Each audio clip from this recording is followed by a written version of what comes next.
All praises to the Most High. Glad to be back in Gastonia. All praise to the Most High. And we are here. And I'm going to actually continue a class that I did last week. But the title is different. So first of all, I want to say shalom to my brothers. Shalom, brothers. Shalom, shalom sisters. Are y'all all right? Okay, just checking now. And shalom to my brothers and sisters that's following us online. Again, we give thanks and honor and glory to our Father for allowing us to come together in fellowship. Okay, and we are in the season of our historical deliverance. Okay, the Passover season. We're coming up on it. So it's important that we check our spirits, make sure that the leaven is out of our houses, is out of our places where we be, in our dwellings, and also we want to make sure that we get the leaven, most importantly, get the leaven out of our spirit. Okay, so we're going to touch on that way down the line. Tonight's class is entitled Vision, Faith, and Deliverance. So I'm going to deal with these 3 points. I'm going to deal with vision, faith, and deliverance. I'm going to deal with them in stages. Okay, it's different from the title that I had last week, but it's a continuation in terms of the order that we were going in. Okay, last week's topic was shepherding the flock while in Babylon, meaning Babylon the Great. And the purpose of that class was to point out how important it is for the shepherds, the leaders, to instruct the people, especially in a time or the times that's coming up now. We're in some perilous times, and the scriptures say the wisdom and knowledge shall be the stability of thy times. So it is up to the watchman to be able to take the order that the Most High has given us and direct and order the people. Okay, set the people in order, and that's what our job is. So that's what that class last week was about. And as we know, there was some points that was brought out in there. Like, for instance, I know one of the main pieces that came out was about what we witnessed in the court system, where you have a lot of our people that actually have their faith in the justice system, so to speak, and that's all they know. They don't know about this order here. They don't know about the Most High's salvation that's out there for them. They don't know about that. So they put their whole hope in this system. And the scriptures talk about that. Deacon Abiel last week read the scripture about how they declare themselves not guilty. And they hold themselves. Okay, so they don't really judge themselves for the evil that they do. All right, so but today we're going to continue on.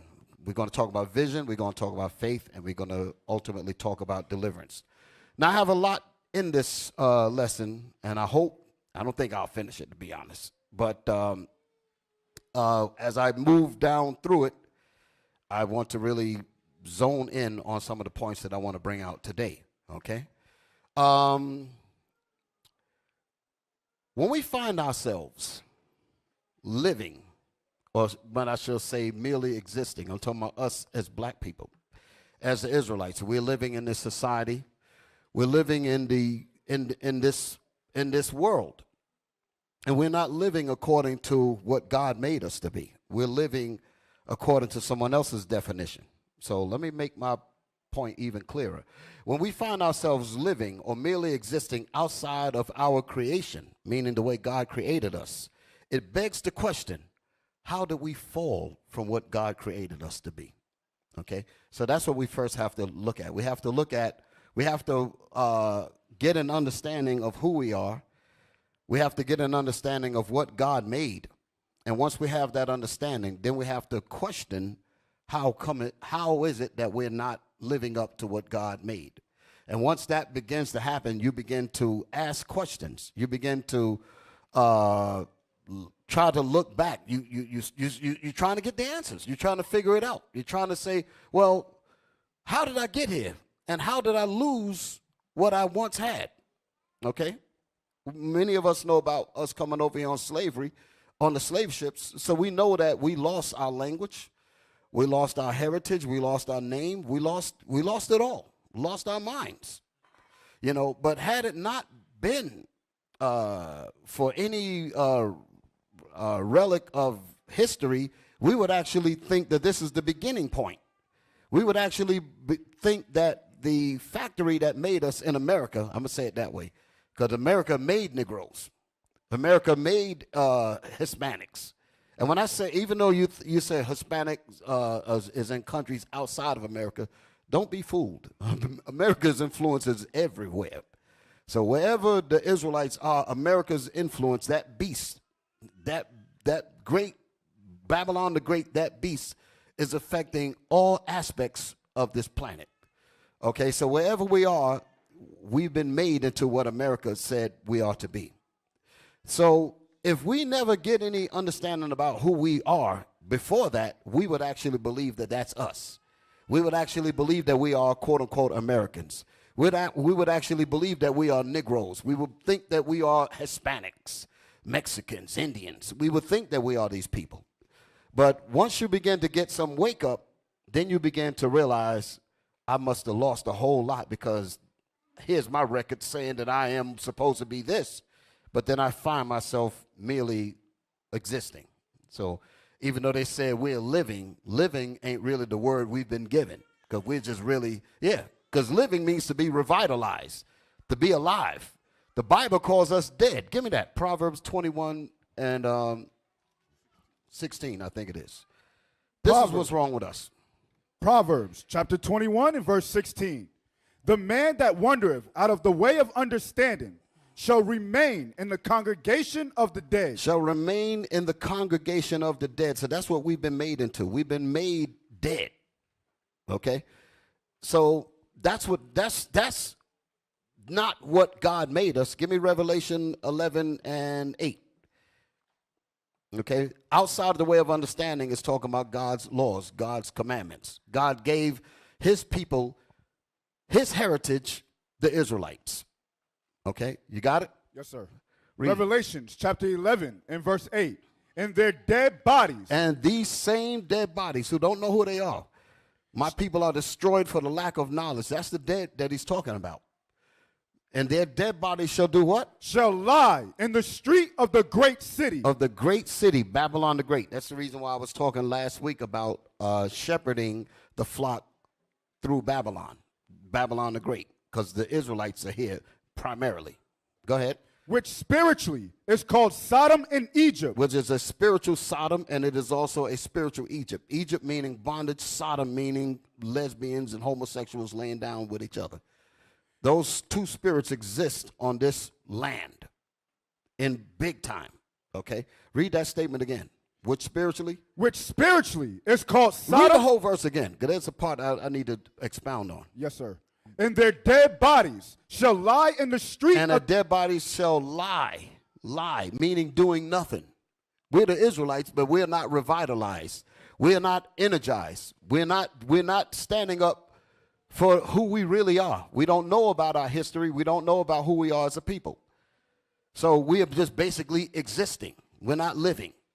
They shall lie in the street of the great city. The greatest city on the planet is Babylon the Great. The Bible refers to this country as the city, as the great city. So within this great city has the traits of Sodom. This is where we're at. Sodom and Gomorrah was in the east.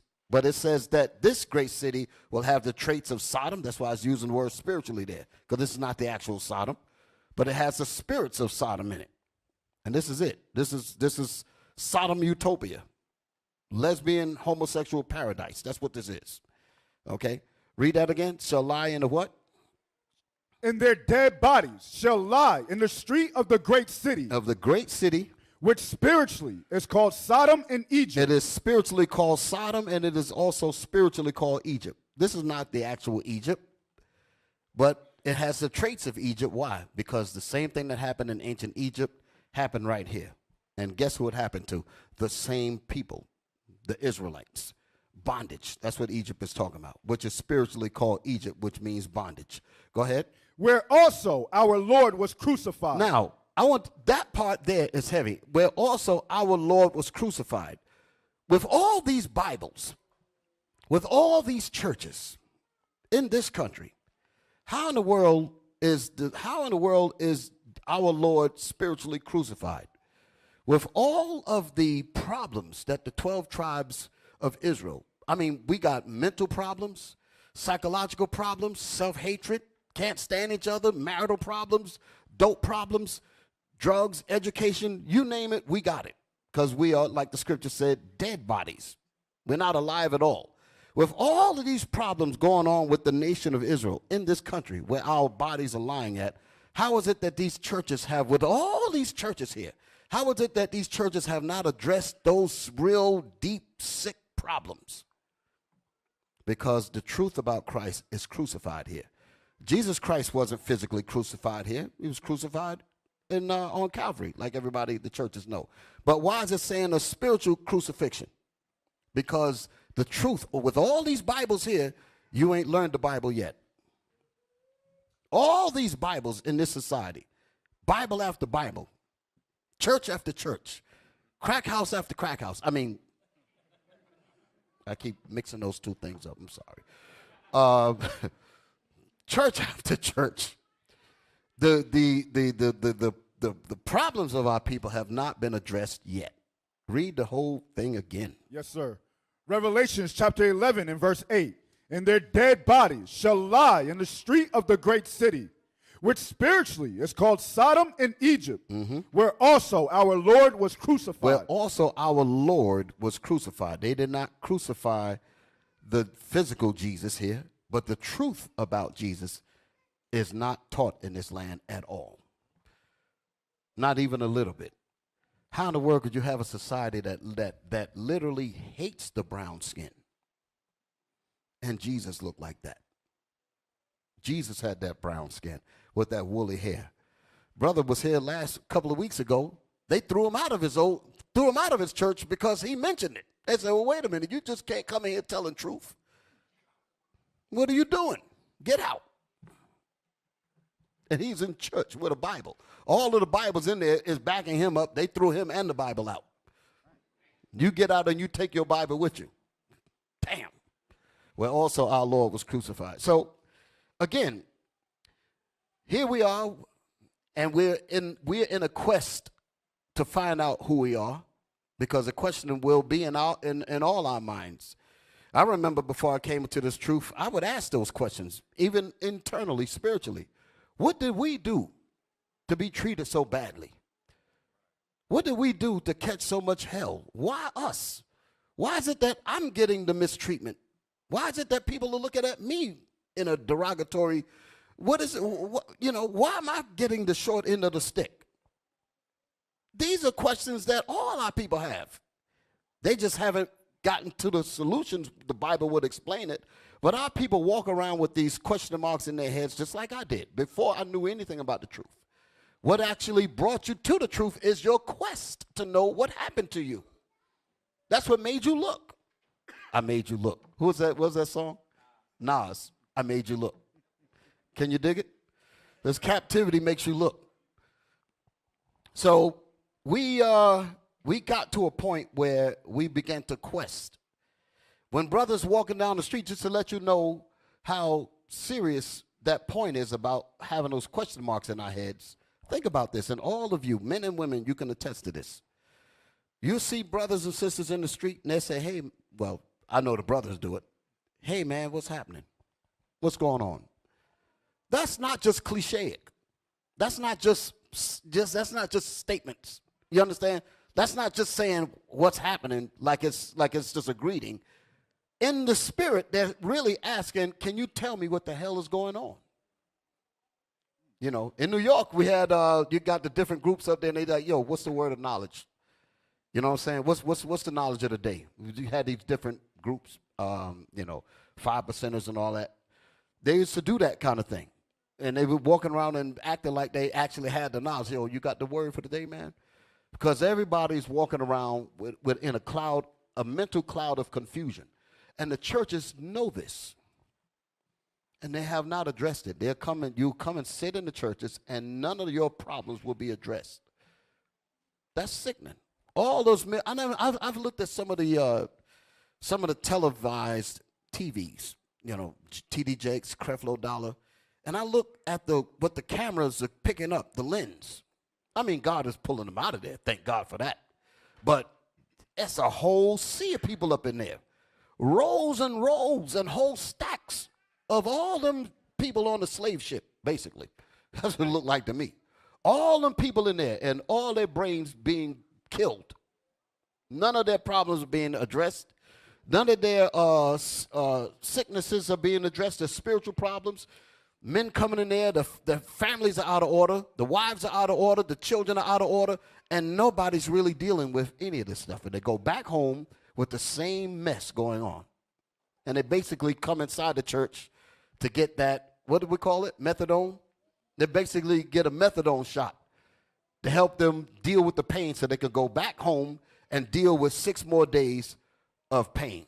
6 more days of not having your spirit poured with some righteous water, of unanswered question marks that's in your head. And they're going through all of these terrible things, and their pain is not being addressed. But when they come in, the preacher says, let's jump up and down, let's dance, let's this and that. So they feel good at the moment, just like the disco. When they go home, the problems are still there. Y'all all right? It is when we begin to say, you know what, my questions are not being answered. These sicknesses are still with me. I need to get some answers as to what's going on. And it is at that point we begin to look for solutions. Okay, give me Ecclesiastes 7 and 7. Ecclesiastes 7 and 7. Okay, we begin to look for answers. Ecclesiastes chapter 7 and verse 7. Surely oppression maketh a wise man mad. The question is, oppression should make everybody mad.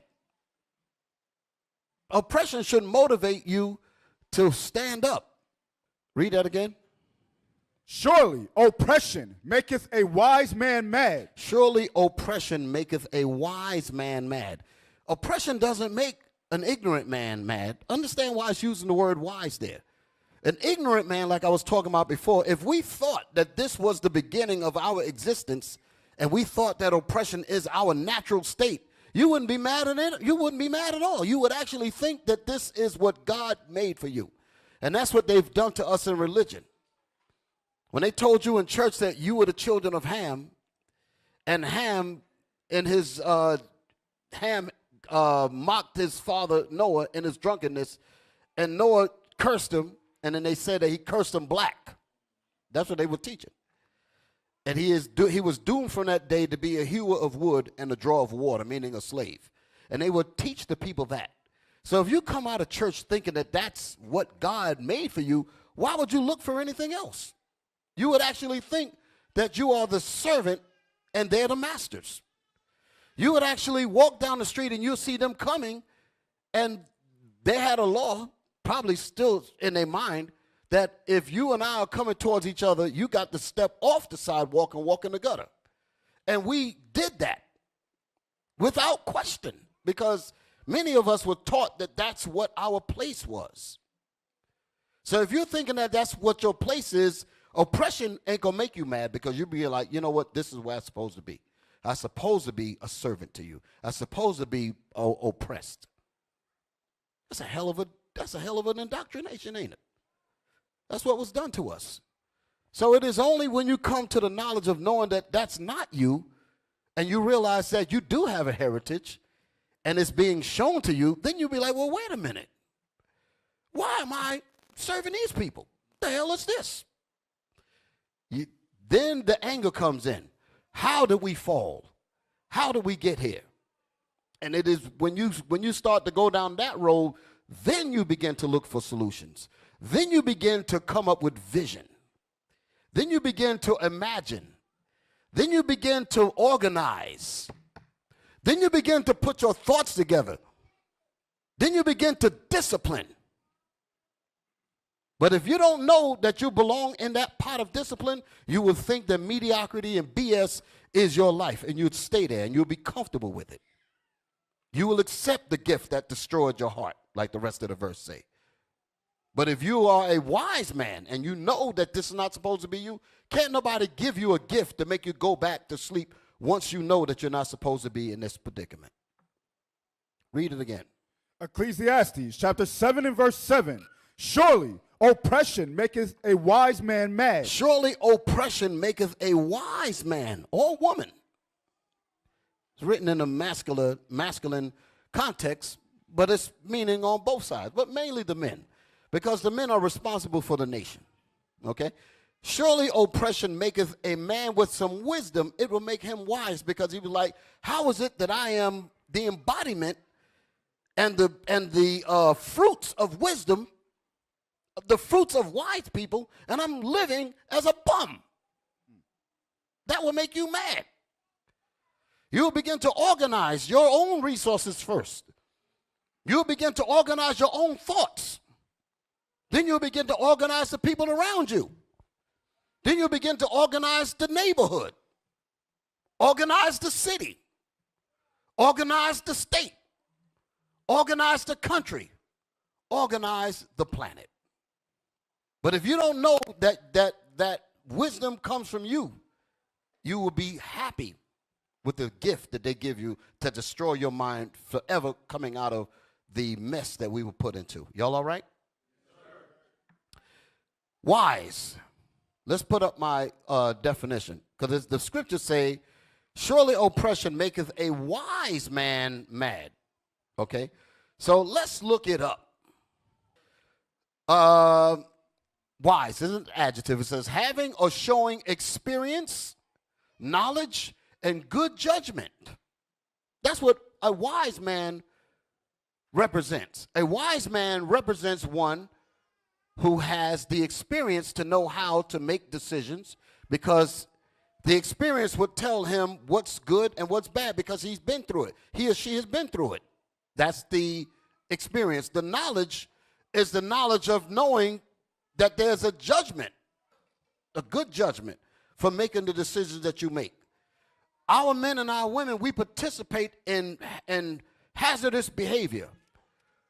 We participate in drugs. We participate in illicit sexual acts. All of these things have consequences. Some have severe consequences. But if you had some wisdom, you would say, listen, this body that I got, I'm not abusing it. This body that I got, it's going to be dealt properly, because I have the knowledge of knowing how to deal with this body, because I've checked out how to deal with the body by reading my handbook, the Bible. But people that are not wise, they don't know that this is the book of their fathers. They don't know that this is the book. This is the manual. This is the blueprint that tells us how to live. And without this, we are once again dead. So it is only when we go into this Bible, we begin to intelligently make decisions on how we respond to everything. Your experience, you can use your past, your forefathers' experience. A wise man knows his history. A wise woman knows her history. She knows the history of her foremothers. The brothers know the history of their forefathers. So they'll know not to just walk into things that a blind man would just walk right into, because he does not have that history. He's been taught that his existence began in the Negro factory of America. But us, we know better than that.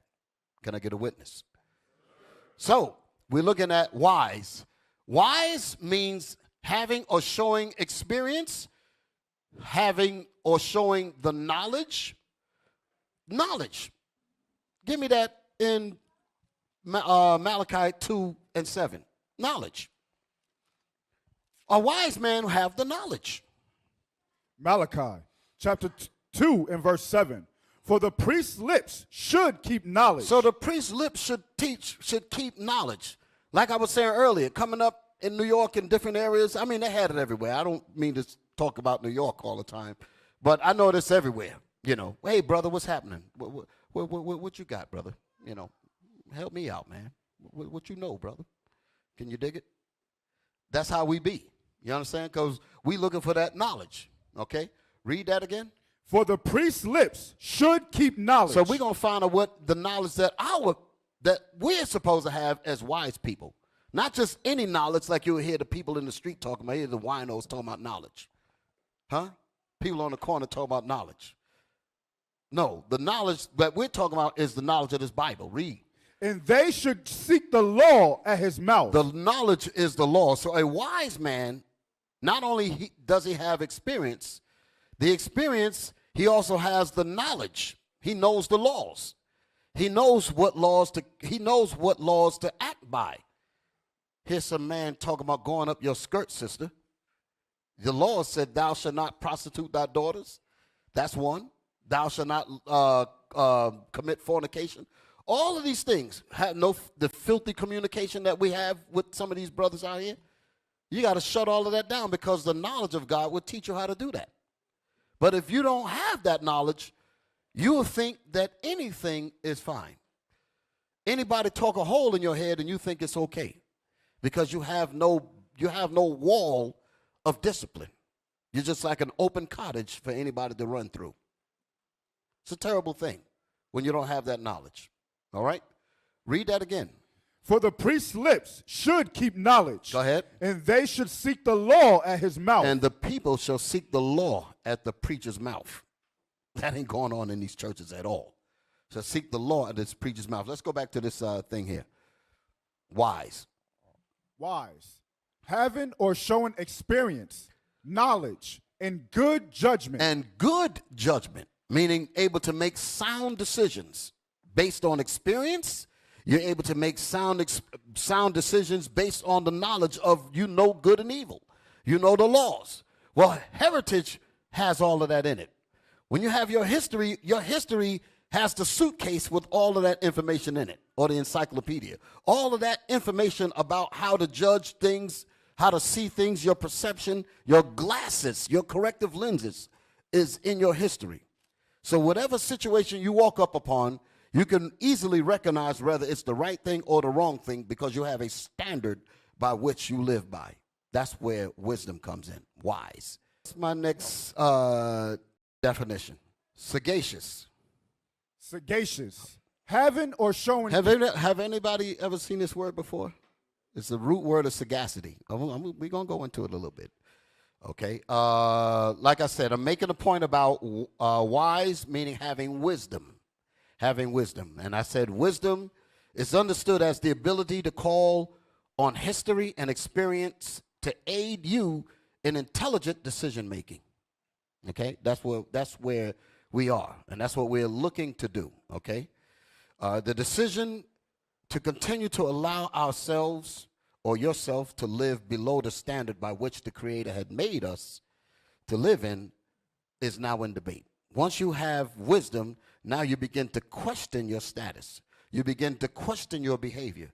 You begin to put judgment on the things that you do and on the things that you think and on the things that you say. But if you don't have this wisdom, if you don't have this this history, if you don't have this, you don't have anything to measure your today's thoughts against. So it's important to have that. And that's what a wise man will have. And once they have that, they'll know that this is not supposed to be where I'm at. And they will, out of mere pressure, they will not allow themselves to remain in the dunghill when they know they're supposed to be sitting as princes and princesses.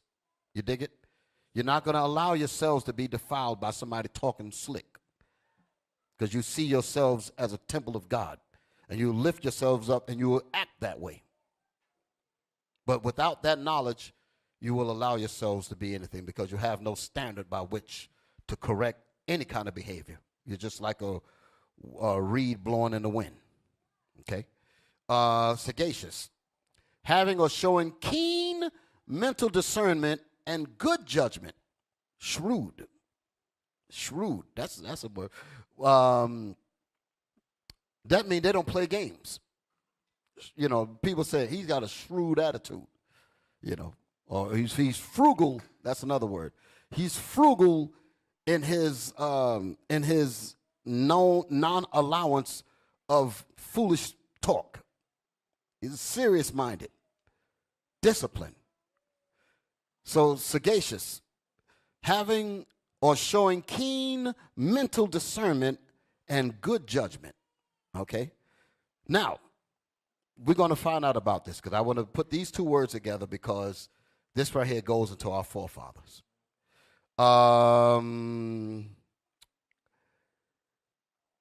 Give me wisdom. Give me the next one. Wisdom. Wisdom. Okay, let's read that. Wisdom, the quality of having experience. The quality of having experience. So think about wise, think about sagacious, and think about wisdom. Come on. Knowledge, read it again. The quality of having experience, knowledge, and good judgment.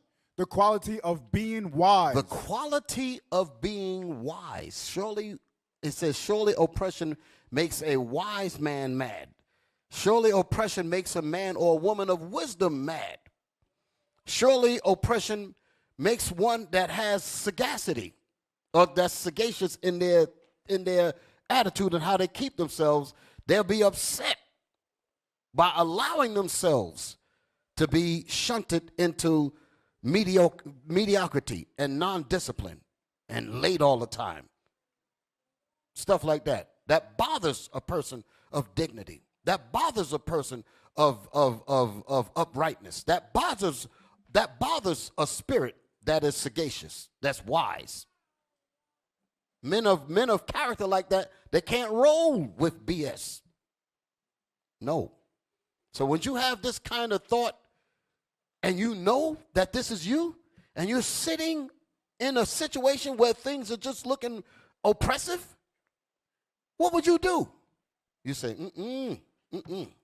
what tools do I have around me right now that I can begin to organize to fix this? Think about it. Think about it. Everything that you see on this planet is the creation of thought. Can I get a witness? They trained us in this society to not even think on levels like that. I'm going to break it down to you. Can y'all dig it? Everywhere you lay your eyesight, soon as your eyelids open, you're looking at the creation of someone's thought. Because had no one thought about building a building, building a car, a street, a house, clothing, we would be looking at vegetation, dirt, and water. There'd be no chair to sit in. There'd be no clothes to put on your body. I really want y'all to think about how the mind is so powerful that you cannot just allow mediocrity to just mess it up. Where was I at? I was saying something. I almost got sidetracked. Read the last thing again so I can get my thought again. Did I have anything? Yeah, wisdom. Yeah, read wisdom again. Wisdom, the quality of having experience, knowledge, and good judgment. The quality of being wise. The quality of being wise. And you see down there it says similar sagacity, intelligence. Okay? Further down, the soundness of an action or decision with regard to the application of experience, like we talked about earlier, with the application of the knowledge of knowing your history, and the good judgment from the laws that you know. Once you have these things, you don't allow yourselves to go to sleep and wallow in the mire of nothingness. No, that's not going to be us. Can I get a witness, sisters? Brothers? Yes, sir. Sisters? I almost thought I'd like sisters. Okay, Lord have mercy.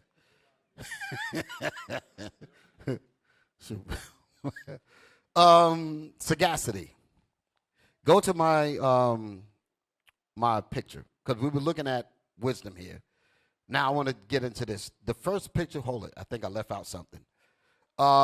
Before I show this here, go, because I want the people to see where this came from. Go to the Bible Book of Our Fathers. I got to do this, and pull up the cover of the book Josephus. I want the people to know where I'm getting this from. This is where I'm coming from. I'm coming out of this book.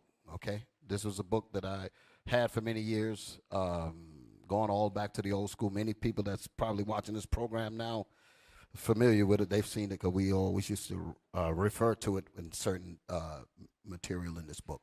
So go to my next page. This is the complete works of Flavius Josephus, first century historian that lived not too far away from the time when Christ walked the earth. Okay. Read the highlighted part up there. Yes, sir. At the 2. At the 2, yes, sir. Now remember, because I'm going to keep everybody in step of what I'm talking about. I brought up the word, I brought up about wisdom. I brought up about knowledge. Now I want to deal with the word sagacity. And the reason, and that's what made, when I ran across that word, that made me go into this book here, because I remember reading it years ago. Read that. For whereas the Egyptians were... So we're reading about our forefather Abraham. That's what this part that we're dealing with here. Go ahead. For whereas the Egyptians were formerly addicted to different customs and despised one another's sacred and accustomed rites, and were very angry one with another on that account. Abram, that's Abraham. Abraham, go ahead. Abram conferred with each of them and confuted the reasoning they made. Confuted meaning tearing their butts up. He was tearing them up because they didn't know a damn thing. Confuted the reasoning they made use of everyone for their own practices. Go ahead. Demonstrated that such reasonings were vain and void of truth. Their reasonings of what they were coming up with had no sound doctrine at all. Abraham, so you can understand, came from a long line of sagacity, came from a long line of wisdom, came from a long line of being wise. Read that statement again. Yes, sir.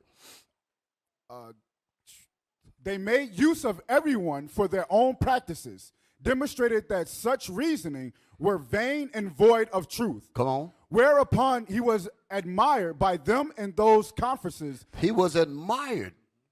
See, when your children go to school, the enemy watches this. And they can tell when you got some sense. They can tell when your children have some sense. That's a whole nother subject. When our young kids, especially our black boys, when they go to the schools, these racist teachers, they see the sparks coming from your son's intelligence. And they said, this guy is going to be a problem to white supremacy. And they begin to start they begin to bring low expectations from him. Because when our children go to school, we want to be everything. And we want the teachers to be able to extract that yearning to be great. But the teachers purposely don't even look at it. It's like a class. It's like a child has his hand up in class all the time, and they never call on him. What do you think that'll do to his spirit? After a while, he won't raise his hand. That's what these racist teachers do. That's what these racist people. That's what this whole society is about. Okay. Read that statement again. Yes, sir. It is to kill the aspirations of your children. So when they come into the circles of other people, they immediately notice this one right here. Who's your parents? Where do you come from?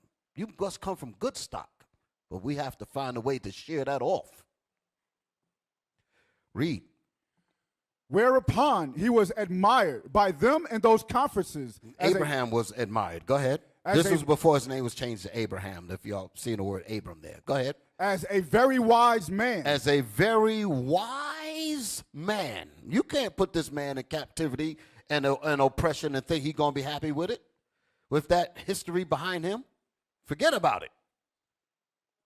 Abraham is supposed to be us. We ain't supposed to be happy with mediocrity. We talk about, many of us that put work into putting this school together.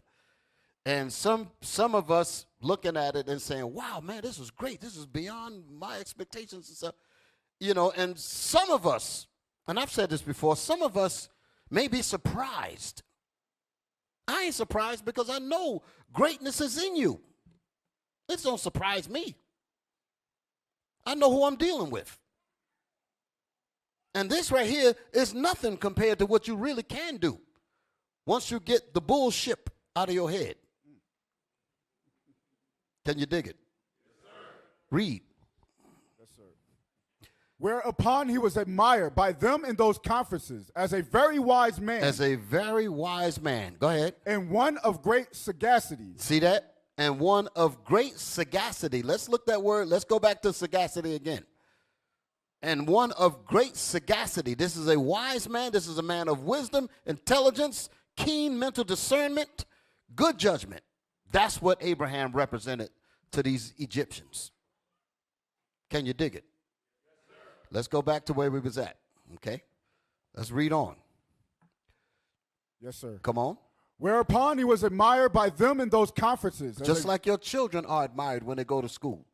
But they don't admire them to encourage them. They admire them to warn their other white supremacy partners. We got to get to this one right here. We got to watch this one. A wise man, a wise woman, seeing this happening, has to know what to do, has to know how to organize, have to know how to work together, know how to pool your resources. Now I remember where I was going. When I was talking about everything where your eyes have laid on, that's what they had to do. Think about it.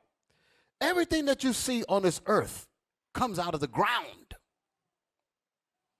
That means you have to learn how to manipulate and organize the resources in the ground to literally create everything you see. Think about that. And when we see the nations do something, wow, like they did something, and you act like you can't do it. We act like we can't do it. And we just allow ourselves to live a life of debauchery and filth. No. Sagacity doesn't allow that. Wisdom doesn't allow that. Intelligence does not allow that. A righteous man and a woman will not allow that. Like Bishop Kanai says often, he said, you women, you got to make a man pay for this. You're going to give yourself up for nothing. What the hell's wrong with you? You want this? You better do everything the right way. And then I'll be the kind of woman you need me to be. You understand? But no. But if her head ain't right, she'll go fly her legs wide open and let any Negro drive any kind of truck through it all day long. Don't make no doggone sense. But she got to learn. Can you dig it? All right. Read on in this thing here. Whereupon he was admired by them in those conferences as a very wise man, and one of great sagacity. Mm-hmm. When he discoursed on any subject. When he discoursed on any subject, go ahead. He undertook in this not only in understanding it. When he discoursed on any subject that he undertook, and this not only in understanding it, but in persuading other men also to assent to him. This means this man was, I know you had it, Nahshon. I was trying to catch up with it. He was so influential. Y'all seen those kinds of kids. Y'all know certain people. They can just come in, and not in a boisterous way, not in a mean way, but they had so much wisdom and sense, you would be inclined to just listen. That's what the scriptures tell you what the young men should do with the elder brothers. The elder people that know will just shut the hell up and let the man listen. You can learn something. That's what these men were doing. They said, wait a minute. We up here confuting with all kinds of the stuff up there, addicted to different customs and despise one another's sacred and the custom rights and all that. Here we going backwards. So here this man comes and shut all our mess down. We're going to shut up and we're going to listen. But because our people don't practice this wisdom that we're talking about, we don't get to this point. All of this is encompassed in vision. You can't talk about formulating any vision to do nothing if the head is still messed up. Y'all all right? Yes, read on.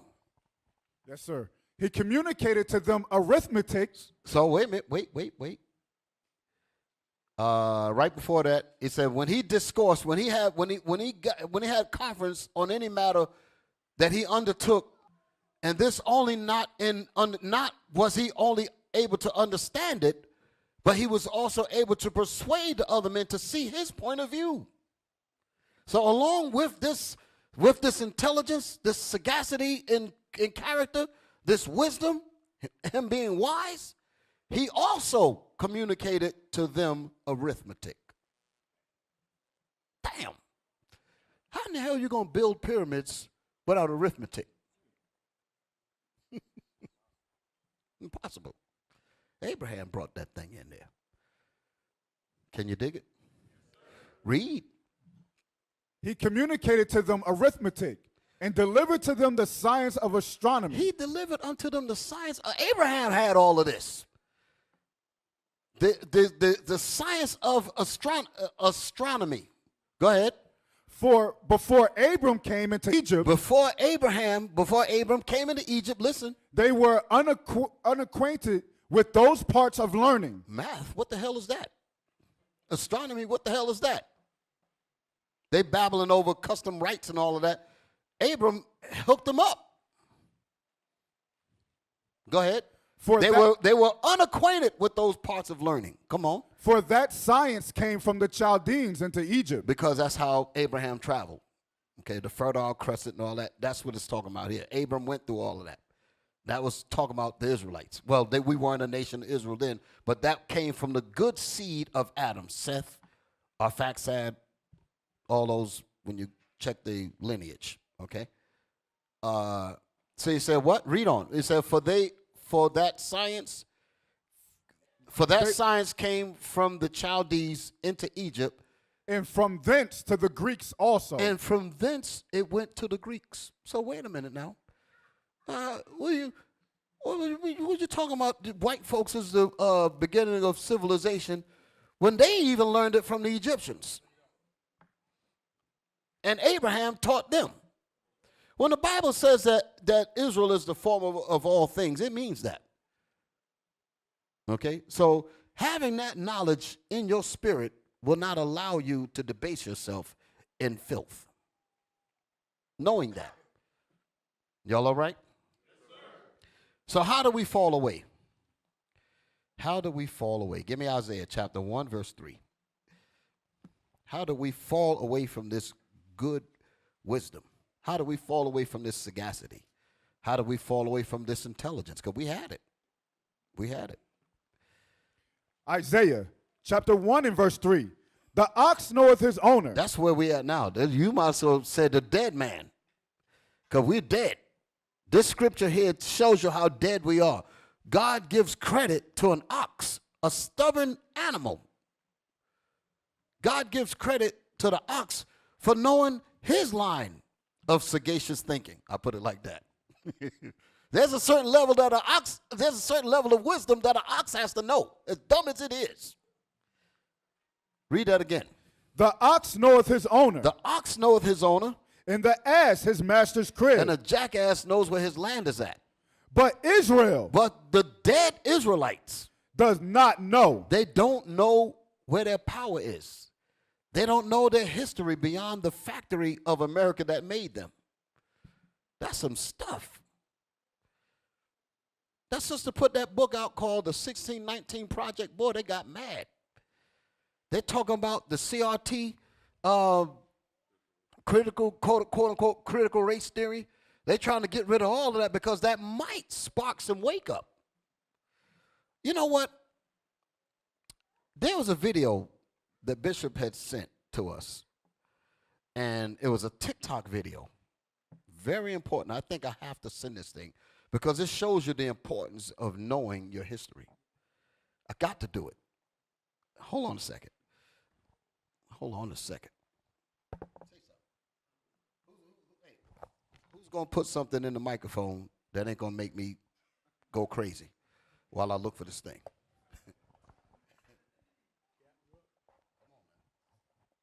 Hey. Yeah, what Bishop was bringing out, and for me, I was listening and following him, and I could see that he talking about great men. And then I began to look, and he was talking about they had wisdom. So I was doing some study this week, but I noticed that the men that I was looking at, that even I was looking at revolts. When you see men that start a revolt and go against the norm, and like Vesey, like Nat Turner, how they would organize the people for a cause. And in those calls, you know, it was in captivity, but they knew what they had to do in terms of getting the people together.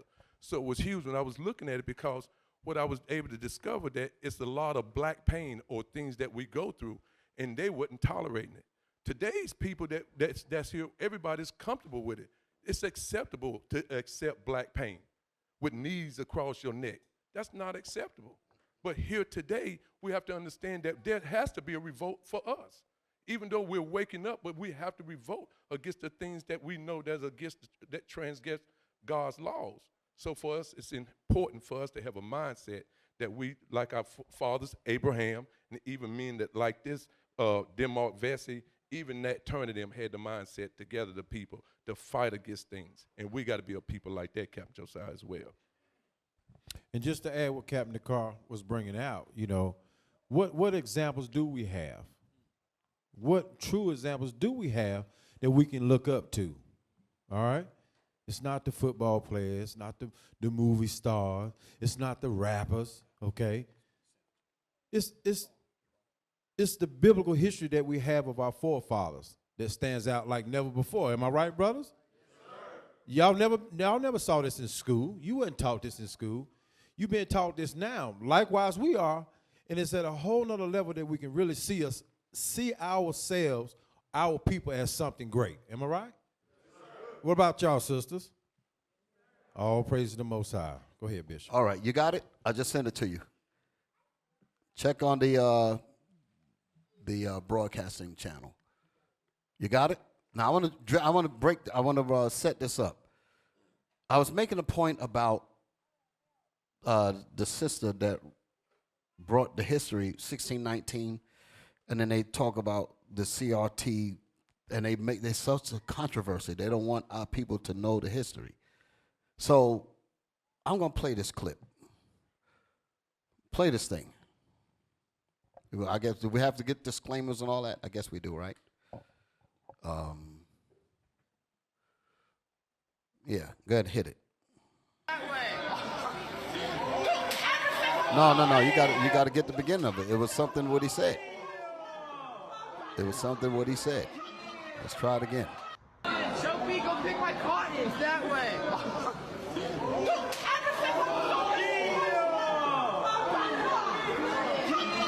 Go pick my cotton. My fields are that way. That's basically what he's saying. The sister heard that, and she reacted, poof. She just went off because the pain of knowing her history, the pain of knowing what happened to our people, and to hear this devil say this. You're a hate group. They tell us we're a hate group. But what about this vermin that said that? His behind need to be hung up with barbed wire as a noose.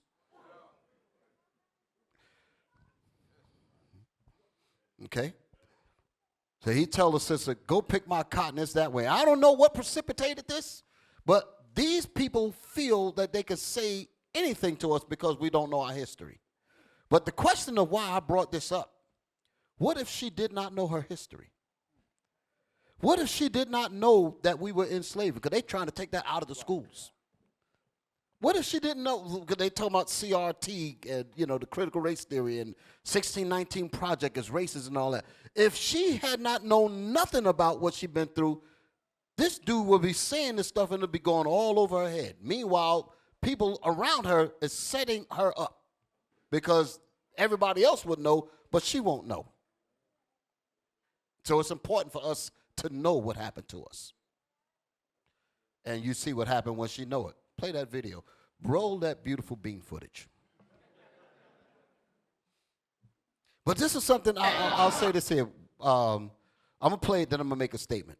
Because Bishop Kanai has been saying something for a minute now. And I think it's just starting to catch on with certain people that might be listening. Hit it. Show me, go pick my cottons that way.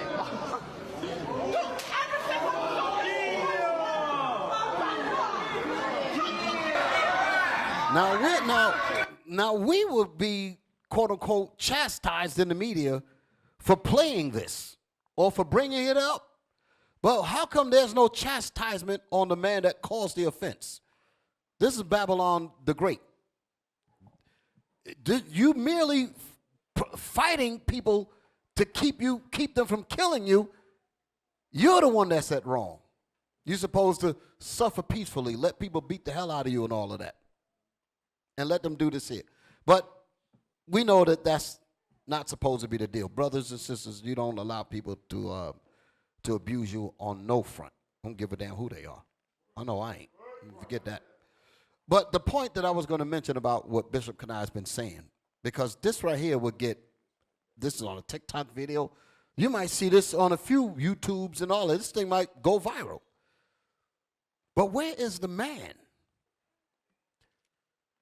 You don't see the anger of the black man at all. Only thing you see him is with a grandmama, with a damn dress on, with a big basketball. What was that? What was that basketball player? Shaq. You see that? Yeah. All these. You see our men feminized, in the back, scared. The woman is out front. She got to fight for not only her, but she got to fight for the black man who was in those cotton fields. And this gets promoted. Black men in the back silent. That's a slur on our manhood. The least we should be able to do is organize. Here I saw a comment on this same video. Brother said, our queens should not have to go through this. I was like, what the hell is this? Our queens, that's game talk. Oh, I'm a queen. Why the hell is she going through that? Because black men ain't about SH. But he said, our queen should not have to go through this. Okay, the question is, what you gonna do? Are you gonna organize, or are you gonna stay right here and allow this to continue? When that, what was that, Chinese man or the Japanese man that got beat up on the airplane? Remember that? Yeah, they drug him off. They drugged him off. They grabbed him. He recorded it. He made sure that the glasses got all twisted up. Huh? He said, I suffered a great ass whooping. Huh? Made it extra. And they were going to shut the airlines down because that one man had his whole nation. What country was he from? Was it China? It was China, right? Wasn't Japan. It was China, right? Can somebody help me out? I don't remember. Was it China? Huh? Okay. All China would have backed him up. All China would have said, you know what? Why are you doing this to our one man? We get ready to shut down. No more Sony. Well, that's Japanese. No more your socks made in China. No more your pajamas, pants, all of the stuff. They would mess things up because they believe in supporting one another. They believe in backing up one another. That's what we have to do. That's what the scriptures meant when it says, come together. Gather yourselves together, O nation not desired. We're the ones that's supposed to have that attitude more than everybody else. We're the ones that's undesired. That's supposed to be us. Where am I at? Okay, that's enough of that, brothers. Y'all had something? Yeah, we got a video, Bishop. Come on. Bishop sent. Y'all got that video? All right, bring it up. Shout out to the Bishop Nathaniel. That was Bishop Nathaniel, Bishop Nathaniel, yes, sir. All right, all praise to the Most High. Shalom, Bishop.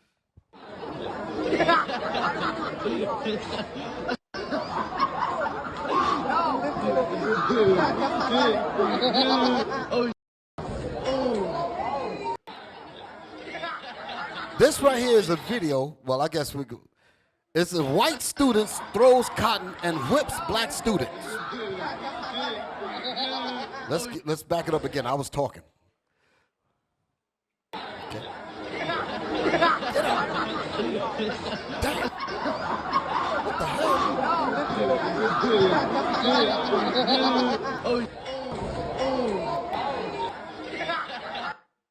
No, man. What? How in the world you do? Well, you know the reason why he's bold? Because he knows all his white folks is behind him. Black people will be standing by and will watch that go down and be like, damn, that's terrible.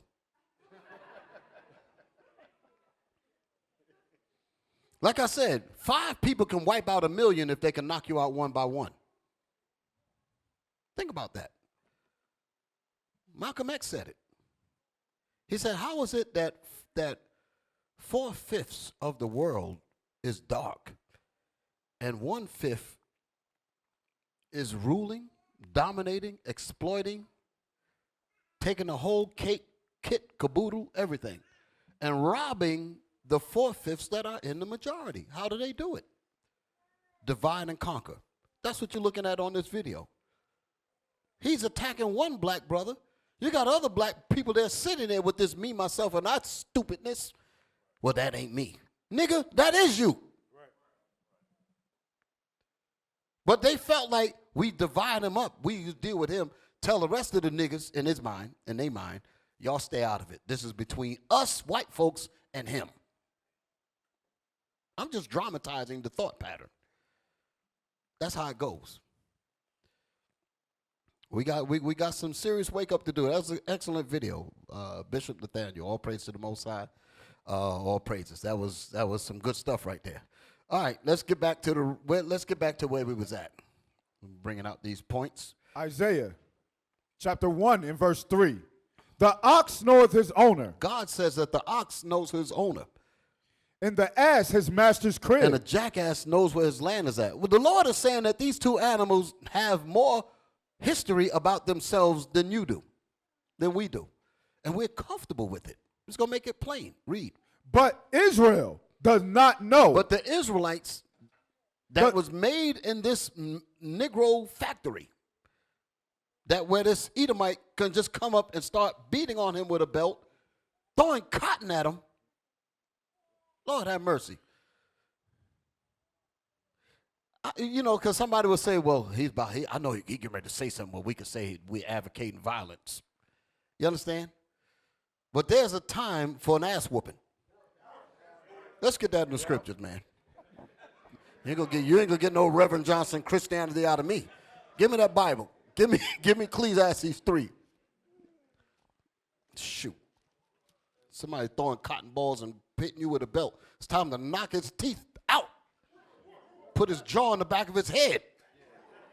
Chew from the back. The hell is this? Ecclesiastes chapter 3 and verse 8.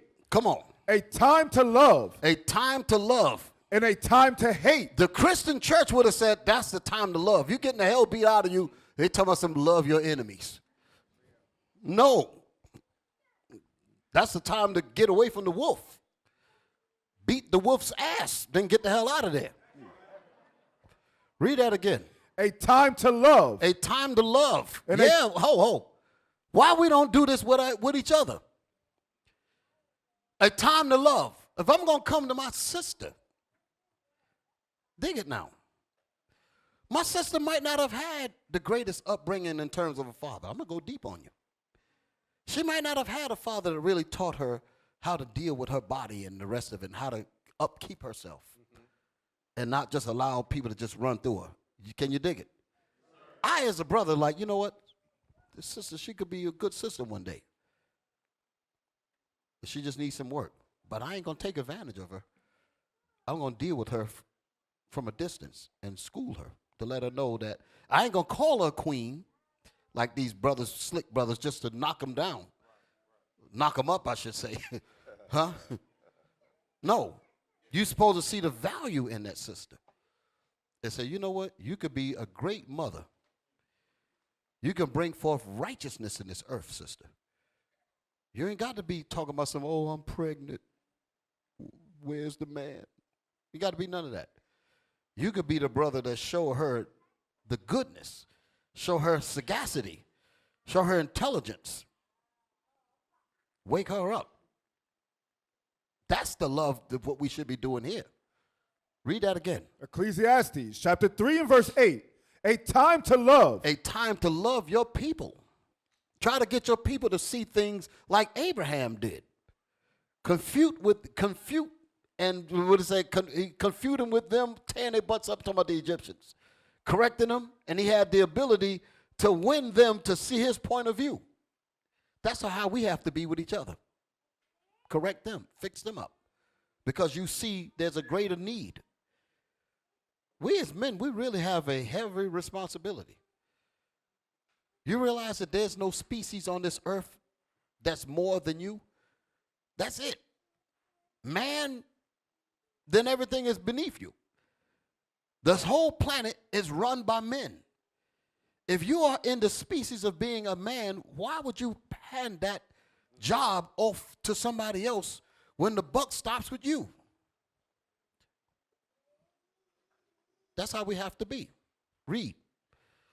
In a time to hate. In a time to hate. The time to hate is to use intelligence to say, these people that's up there saying, throwing cotton balls at me, this man wishes me death. This man don't give a damn about my emotions. Don't give a damn about my confidence in myself. Don't give a damn about the psychological problems and the trauma that I went through, that my forefathers went through, that he's going to say something like this here. There's a such thing as what they call it, an emotional physical response, meaning ass whooping that just comes out of nowhere. Where the ass whooping is so good, the person says, y'all stop beating me. Huh? Let them wounds teach them a lesson. Y'all all right? All right, I'm going to lean back and get off this subject. But they say, Harvey, find a way to shut him down. Read. A time of war. A time of war. And a time of peace. A time of peace. The scriptures say, come out from among them. What in the world are we trying to join hands with these people for? And they only mean our total death. Yes, we have to, what the scriptures say, if it be possible, let us live at peace with all men. So we're not about advocating any kind of violence or anything. And you get to the point where you say, why in the hell do we have to keep saying this? Because we're dealing with a crooked system. When a victim has to say he's not about violence. The victim of violence have to say they're not about violence. The victims of hate have to say that they're not a hate group. Can you dig it? We live in a whole globe, a global web, a whole system that is designed to destroy us and to exploit us and to use us for nothing but fuel to keep this system going. That is it. That's the only desire they have for us. And if we say we don't want that, and we believe in self-preservation. We believe in protecting our nation. We believe in protecting our brothers and sisters, our women, our wives. And you say you're a hate group when a snake comes to bite them and you kill the snake. You're a hate. You should have left the snake alone and let it bite your children. That's some stuff there. That's some Christianity dope, the real dope. I don't think no drug dealer ever sold dope as potent as Christianity. They want that. They wish they could pack that up, sell that on the corner. Well, hell, they ain't got to sell it on the corner. Every crack house, church, they got like 10 crack houses, churches on every street. So you can get your dope right there. Go in there, get your methadone, and go for the next 6 weeks, go through hell, white man kicking you in the ass, all kind of problems at home. By the time Sunday comes, you're worn out and you need another fix. When you come into the church, he give you the methadone and you dancing and shouting. So what did you learn in church? I don't know, but it sure felt good. That's all Christianity is. That's the dope man. Read. Give me that Bible. Go back to that Bible, man. Isaiah. Let me move on in my lesson. Shoot. Isaiah chapter 1 and verse 3. The ox knoweth his owner, and the ass his master's crib. But Israel does not know. But the Israelites don't know who they are. They don't know their history. They don't know anything about themselves. Because they believe, our people believe that this is the genesis of their existence. Oh, we talk about Africa. I'm red, black, and green, Egyptos, and all this garbage. They don't know nothing about the history. But in reality, the white man say, yeah, give them books on Egypt. Give them that. Make them feel that they are Hotep brothers. All that BS. But the mentality is still from the factory of this damn place called America. They all act the same way. Just talk slick on the internet. But in terms of them really doing anything to really offset this white supremacy, nothing. Because they ain't coming out of the Bible. Read. My people does not consider. That's my people doth not consider because they don't even know why they should consider, because they have no history. They have no foreknowledge. They have no sagacity, no wisdom, no nothing that points to the great past like Abraham had. They don't have that. They believe, our people believe that this is their existence. That's the reason why that white boy came up there and dealt that to the brother, because he felt like, you're a Negro that my fathers made. And you're my servant. I'm walking on the sidewalk, jump off the sidewalk because master's coming. And they actually think that way. But we have nothing to offset that because we're not coming out of our book. We're not coming from the root of our sagacity, of our intelligence, of our wisdom, in being wise to know how to discern good and evil, to be wise to know how to discern righteousness from wickedness. Our history teaches us that. These laws, this knowledge teaches us that. But we have to stand up like real men and harness that. And as we harness that, then we look out and we see the problems with our people. And we cry out to them, trying to wake them up. How long, you simple ones, will you love simplicity? Only the prophets, only the people that's about this Bible could take this Bible and wake up those dead bones. Wake up those dry bones. Wake up those Israelites that's in the city, in the great city that is spiritually called Sodom and Egypt. It is this life that's going to wake them up. And that's once we wake up, then we can wake our people up. We are that light that shineth in a dark place, brothers and you sisters. That's how this thing goes. Read verse 4. A sinful nation. So our people don't consider, the third verse I was looking at. But Israel does not know, my people does not even consider. Then the scriptures say, sinful nation. That's us. We are the nation of Israel. Sinful nation. Come on. A people laden with iniquity. A people covered up with sin. Laden, like pressed down. Like as a tarp of evil on us. Laden. Go ahead. Shaped in iniquity. Go ahead. A seed of evildoers. A seed of evildoers. Meaning because we teach this evil to our children. Children that are corrupters. Children come out like these kids are today. Corrupters. Nasty as hell. Filthy as hell. Doing all kinds of wickedness. Parent trying to bring some direction, and they finding every way to get away from your rule. Trying to find a way to get away from your responsible watch over them. Trying to duck and get around your discipline, your protection, your hedge. I'll put it that way. They're trying to get out of your hedge to protect them. They're trying to find every way to get out of it. That's what shepherds do. Shepherds have to keep the sheep in the fold so that the wolves don't destroy them. Our children trying to get out of that and go play with the wolves and get torn up. Read that statement again. Sinful nation. Sinful nation. A people laden with sin, iniquity. A seed of evildoers. A seed of evildoers. Go ahead. Children that are corrupters. Children that are corruptors. Our children are wise to do evil. I see some of the evil that some of these young brothers and young girls in these apps, wise to do evil. They know how to go all in the thing and hide all kinds of evil in it, and it'll take a computer scientist to even get through layer 1. But what are they doing in terms of righteousness? Nothing. They're going to end up as another statistical blip, pregnant. I'm talking about the women. Pregnant, been 4 or 5 brothers been and ran through them. This keeps the evil going on.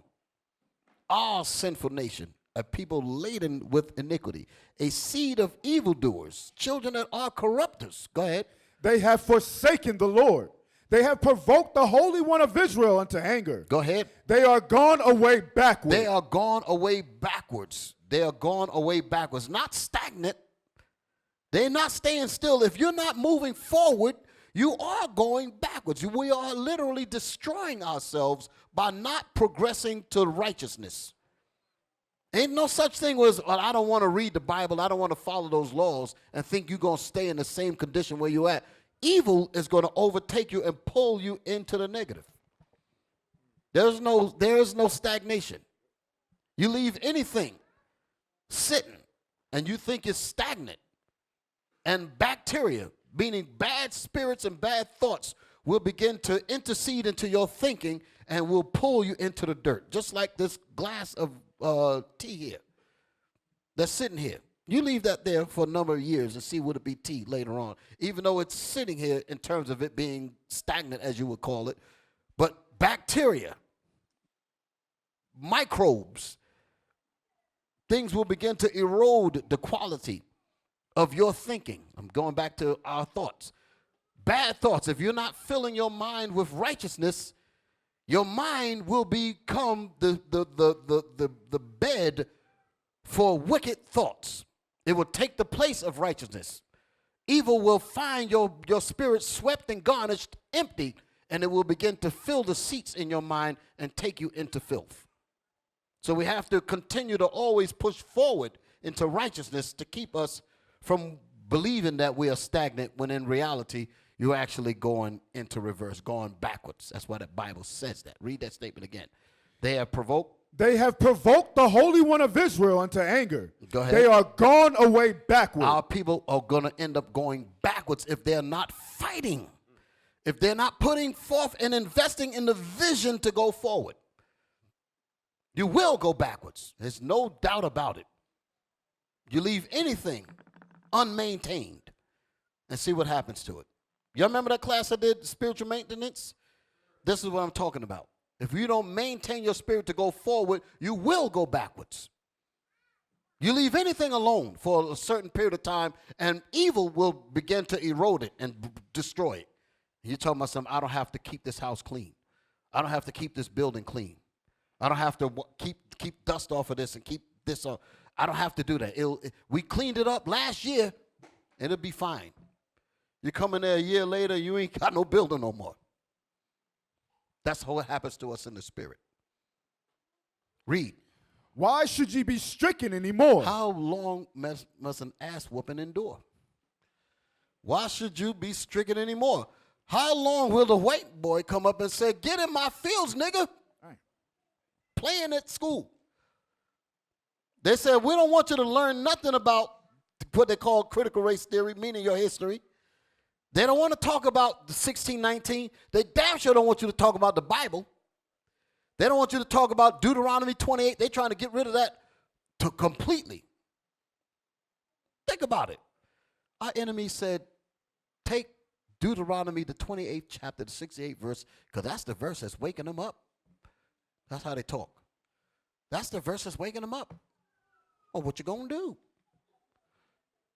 Oh, we got to come up with a new version and say that you will offer yourselves, but no one will buy you. You look at it, what shit? I went to school. I know how to read something. That don't make sense. Then you find the real translation, and you realize these people are the damn devil that the Bible speaks of. But they don't want us to get any of that at all. Read. Why should ye be stricken anymore? Why should you be stricken anymore? How much psychological abuse do we have to take? How much physical abuse do we have to take? How much exploitation do we have to take? How much do we have to continue to allow our nation to go to hell? How long? And who would you look to fix it? Here we are as men, and we say, well, somebody come fix my problem. What the hell you mean somebody? You! Talking about somebody. Big burly man talking about something, why won't he do something for me? What the hell are you talking about?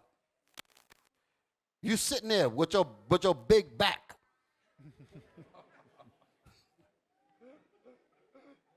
Don't make no doggone sense. And a woman looking at you, she said, damn, what the hell, I got to fight my own battles. The white man says, go pick my cotton. She has to move past the laying down Negro, talking about you a queen. He said, well, okay, I'll be queen, but you lay your lazy ass down there and let me go deal with this monster that just insulted me by telling me to go in his fields and pick cotton. The woman. This is what Bishop Kanai was talking about. He said the man is always in the back scared, and the woman, like we saw in the court thing last week, that woman tore the damn place up. She was angry. Where's the black man's anger? He's passive. He's church fried. Church is fried Negro. Church is fried chicken, right? Church is fried Negro. Fried, died, and laid to the side doing nothing. Read, man. Ye will revolt more and more. Ye will revolt more and more. We revolt against correction. We revolt against vision. We revolt against, we have a hard time with it. Parents trying to get their children to go right. And they tie themselves up in total enemy behavior that's going to do nothing but destroy them, just like it destroyed hundreds of women and hundreds of brothers in the same community. They're going down the same path. Here, we're trying to make a change because we had enough fortitude to look at our condition and to understand where we came from and say, let us organize what we have. Just the same way you'll see a man walk out into a field. He said, I'm going to build a building here. There's no building there, no nothing. But he would have to organize and think, get his thoughts together. And say, what will it take to build what I see in my mind? This becomes reality. Everything that you see here, even us, we look at this table here. Okay? This table was in the imagination first before it existed physically. Think about that. I'm just using that as an example. What you see with all around this room and all throughout what we've did, this was a thought first before it became reality. Well, that's how we have to deal with everything that we do. Don't be afraid. Turn on that brain. Turn on that thinking. God gave it to you. Use it. Read. The whole head is sick. But the leadership among our people is sick because they've been church fried. And the people trying to learn from them dried up with thirst. And because of that, hell has enlarged herself without measure. Talking about Isaiah 5:13 and 14. That's the scriptures that I'm quoting. Read. And the whole heart faint. And the whole mind is faint, is nothing, dead. Go ahead. From the sole of the foot even unto the head, there is no soundness in it. There is no wisdom in it. Come on. But wounds and bruises. But wounds and bruises. Well, you know what the wounds are? Go inside your communities. Those are the wounds. Brothers, drugged up, busted. Sisters, bust up. Whole house full of kids, no husband. Go down to the welfare office and get treated like complete trash. Sons all running wild. Where's my daddy at? The other one said, well, I don't know where your daddy is. Where my daddy at? They got different daddies. All that soars in the community. And we're comfortable with this. How in the world could a man be comfortable? How could real men be comfortable with this? How could you call yourself a man and be comfortable with seeing this? How could that be? How could you be okay with this? How could you be all right with this? Surely oppression makes me mad as hell. What about you? How could you be okay seeing your people like this? When you know your history, when you know where you came from, how could you be okay with it? Look like you're holding something there. We get it. Read on. And putrefying sores, they have not been closed. Putrefying sores. You can correlate that to drugs. You can correlate that to diseases, gout, bad eating habits, obesity, transmission diseases, COVID. Hell. They engineered that for us. There's too many of y'all. Just like they look at our children in the schools, there's too many of you. You know, what? This might look like you're going to start some trouble. And they talk like that. Read. What verse you in? The bottom of verse 6, sir. Read. Come on. They have not been closed, neither bound up. The preachers have not dealt with your sickness. The preachers have not went into the gaps to repair and heal the minds of the people. Tens of thousands are sitting in these churches. And that preacher got the Bible. And he ain't trying to heal these people with the word of God. You're telling them there's some Gentiles. Okay, well, what Gentiles am I? The Bible has a whole table of nations in there. Which one do I come from? They said, hey, that's Satan answered. That's Satan that asked that question. Throw him out the church. Jesus is black. I read it in my Bible. Oh, you got the devil on you. Get out of here. Threw the man out. Go ahead. Neither mollified with ointment. Neither did they bring ointment to help us. Pour the oil on us to fill that empty head, that hole, that gaping hole in his head. Read. Your country is desolate. So now the Lord is saying, listen, don't you know that your country that you came from is desolate? Because you're not there. You're in captivity now. Your country is desolate. Go ahead. Your cities are burnt with fire. Your cities are burnt with fire. So we have no home.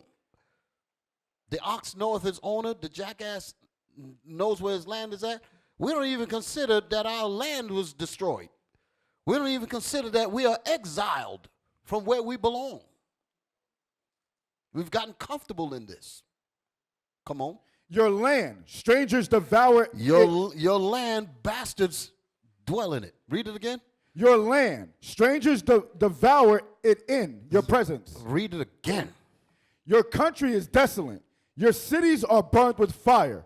Your land, strangers devour it in your presence. The strangers, bastards, devour it in your presence. Oh, wait a minute. We need to shut him down because he's saying bastards. The Bible don't say that. Zechariah 9 and 6. Zechariah 9 and 6. Zechariah chapter 9 and verse 6. And a bastard should dwell in Ashdod. And a bastard shall dwell in Ashdod. Ashdod is modern day Tel Aviv, which is in Israel. Go back to the scriptures. We need to read no more. That's all we needed. We just want that word bastard so that people can't say that I'm starting trouble. Isaiah chapter 1 and verse 7. You're instigating. You're a troublemaker. Your country is desolate. Our country is desolate. Your cities are burnt with fire. Our cities are burnt with fire. We don't even recognize it anymore. Our history is burned up. Everything is burned up. Go ahead. Your land, strangers devour it in your presence. Our land, strangers devour it in our presence. Go ahead. And it is desolate. And it is desolate. As overthrown by strangers. But it's overthrown by these so-called Jews. That's what it's talking about, because they're not the Jews. My lesson further down going to just completely prove it. Let me show you how racist this society is against you and me. Come on. I'm going to speed it up because I want to get to these points. Yes, sir. And the daughter of Zion is left as a cottage. And the daughter of Zion is left as a cottage. Damn. So this is actually talking about the whole nation of Israel. Everybody is basically exploiting the hell out of us. I'm just use it that way before I say something different. They're basically just using us up. Go ahead. Read that again. And the daughter of Zion is left as a cottage in a vineyard. Go ahead. As a lodge in the garden of... As a lodge. A lodge in the garden of cucumbers. Go ahead. As a besieged city. As a besieged city. So that's how we just left for everybody to just run amok. Come on. Except the Lord of hosts had left unto us a very small remnant. This is what we were getting to when we're talking about vision. This very small remnant. Except the Lord what? Except the Lord of hosts had left unto us a very small remnant. We should have been as Sodom, and we should have been like unto Gomorrah. So if the Most High did not have the 144,000 brothers that's coming back in the earth now, that's saying that we ain't going for the bullshit. Okay, we're going to go by this Bible. We're going to set up order. We're going to employ faith, and we're going to press toward the mark. We're going to press towards the kingdom. That's what this group is going to do. Y'all all right? We're not going to accept mediocrity, We're not going to accept excuses talking about I can't this, I can't that. Like I say often, the reason why you were created, God caused you to be born as opposed to somebody else. Think about that. Give me that Jeremiah. Just get that point there. 'Cause I'm talking about how you have to wake up. Our people have to wake up. Jeremiah 1 and 5. I'm making a point about all of us have a purpose. You're not just here. Jeremiah 1 and 5. chapter 1 and verse 5. Before I formed thee in the belly. Before God said, he's speaking to Jeremiah, he said, before I formed you, Jeremiah, before the sperm met the egg. How many sperm trying to get to that egg and that female? Talk to me. Huh? About millions and millions. All trying to get there. There's decisions being made in the heavens that's going to say which one out of those millions I'm going to allow to be born. And you women talk about aborting children. You don't know what the hell you're doing. Read it again. Before I formed thee in the belly, I knew thee. And before I formed you in the belly, I knew you. Before I caused that sperm to meet that egg, to cause you to be born out of millions. What did he say? Before I formed thee in the belly, I knew thee. I knew you. So every one of you that made it past the millions, he held all of them back so that you could be born. He held all the rest of the sperm, the spirits, so you can understand. He held all of the other spirits back. He said, because I want you. I want you. I want you to be born. How the hell are we going to get up here and act like we're nothing? Read that again. Before I formed thee in the belly, I knew thee. God says he knew you. Go ahead. And before thou camest forth out of the womb. And before you came out of your mother's womb, God knew you. Talking about it ain't a fetus yet, I can abort it. The decision was made before the sperm even got in there. When that sperm met the egg, the angel says, send this spirit in there to bring him out, to bring her out. Go ahead. And before thou camest forth out of the womb, I sanctified thee. I sanctified you. And I ordained thee a prophet unto the nations. And I ordained you a prophet unto the nation, you men. And these women are supposed to have that respect about you, and they're supposed to have a respect about themselves. You let somebody talk trash to you for what? You know what I went through to get here? That's how you're supposed to talk. All of the spirits that my spirit was battling, all the millions of spirits trying to be born, but the Lord said, I want you in there. Then you're going to come out here and talk about some woe is me. These sick preachers, they should have been cleared our people's heads up. Got them thinking that they're nothing. Sitting up there serving white supremacy. Come on, man. Where am I at? Isaiah chapter 1 and verse 9. Except the Lord of hosts had left unto us a very small remnant, we should have been as Sodom, and we should have been like unto Gomorrah. So, the Lord had to set up a remnant that ain't going for the BS.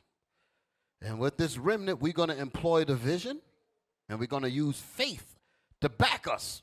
That's going to give us the driving, fighting force to keep going, because we have the faith of our forefathers behind us, like Abraham, like Noah, like David.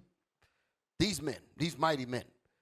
We have these as our examples. Give me the book of 1 Maccabees 2.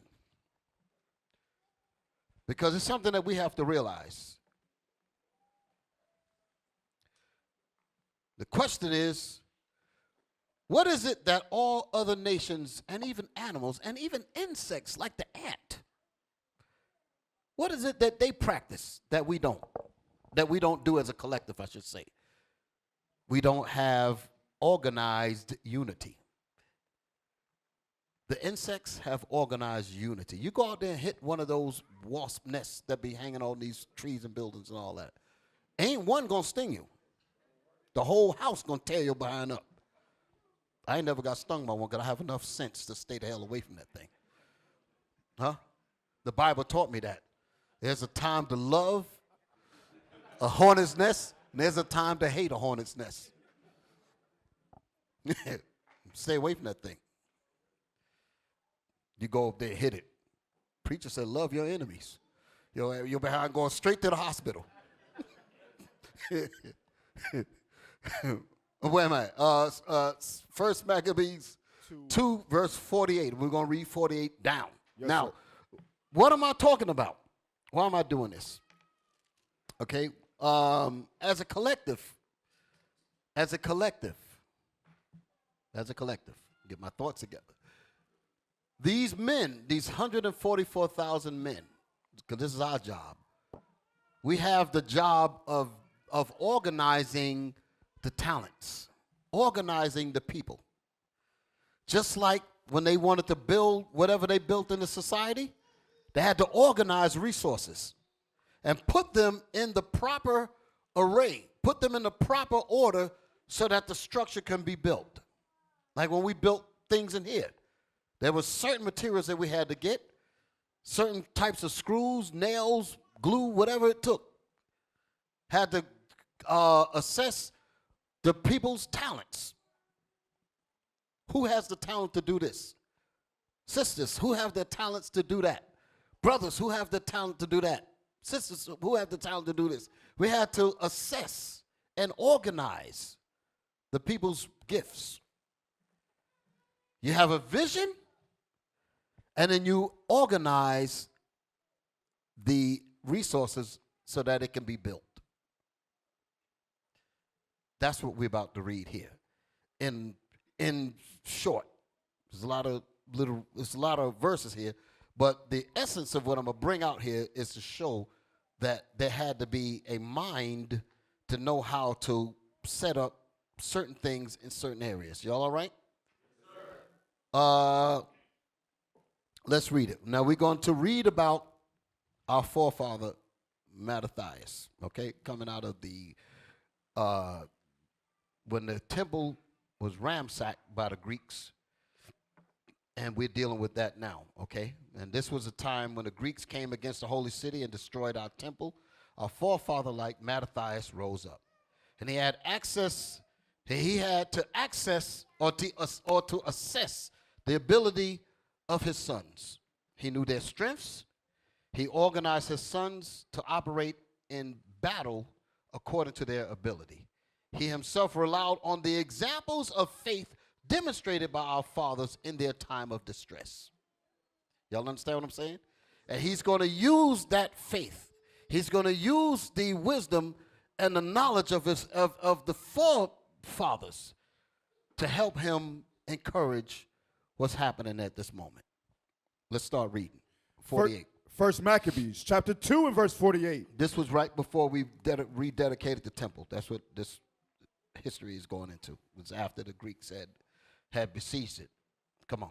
So they recovered the law out of the hand of the Gentiles. We had to get our Bible back. Had to get our records back. Go ahead. And out of the hand of kings. Go ahead. Neither suffered they the sinner to triumph. We ain't allow people to keep committing sin. No, we ain't allowed none of that because we were serious. Go ahead. Now when the time drew near that Mattathias should die, he said unto his sons, now have pride and rebuke gotten strength in the time of destruction and the wrath of indignation. Go ahead. Now therefore, my sons, be ye zealous for the law. Be ye zealous for the law. Come on. And give your lives for the covenant and give your lives for the covenant. And that's what we do. We have to give our lives because what are you going to do? You're going to either live on your knees or we're going to die on our feet. How in the world you can be happy living as a slave? That's a spiritual killer. especially when you know better. Surely oppression maketh a wise man mad, mad enough to not allow this to be the case. Organize. We ain't telling nobody to pick up no guns and bombs and none of that. God gonna take care of that. Thank the Lord for that. And I'm gonna be glad when he do too. Read. Now therefore, my sons, be ye zealous for the law, and give your lives for the covenant of your fathers. Come on. Call to remembrance what acts our fathers did in their time. Here we go. Call what? Call to remembrance. Call to remembrance. Well, if the Negro don't know, how's he going to call to remembrance? Only thing he remembers is the factory that he was made in America.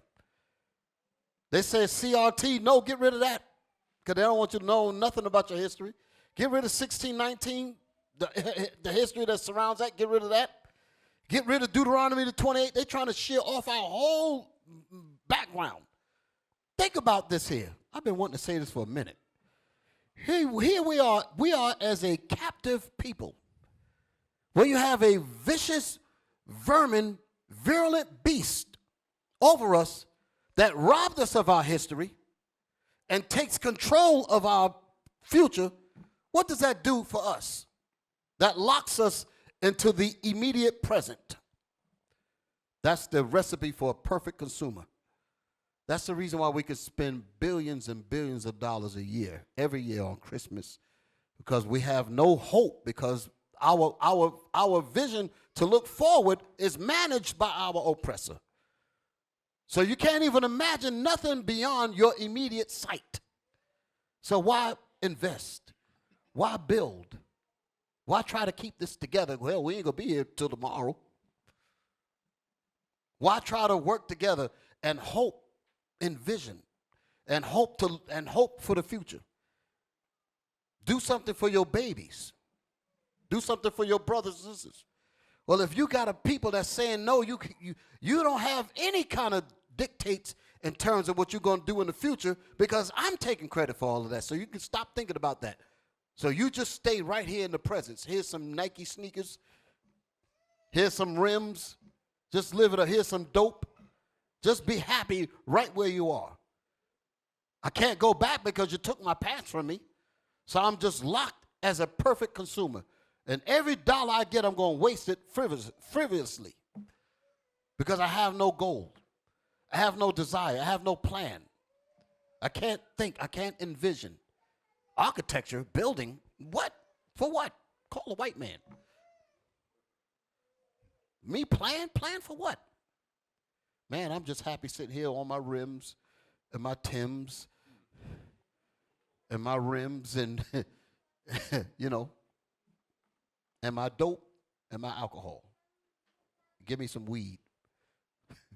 That's it. That's us. We got to shake the bullshit.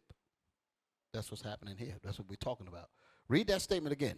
Verse 50. Verse 51. Yeah. Call to remembrance what acts our fathers did in their time. So we have to know what our fathers did in order to act upon it. Well, if this beast is trying to shear off my history, how am I going to look back? Don't you realize that that's an act of war on your whole existence? To take away your history is to kill you. Oh, he's inciting a riot up there. That's what they'll say. They'll call this hate speech. Meanwhile, we're the victims of every kind of hate you can think of. Read it again.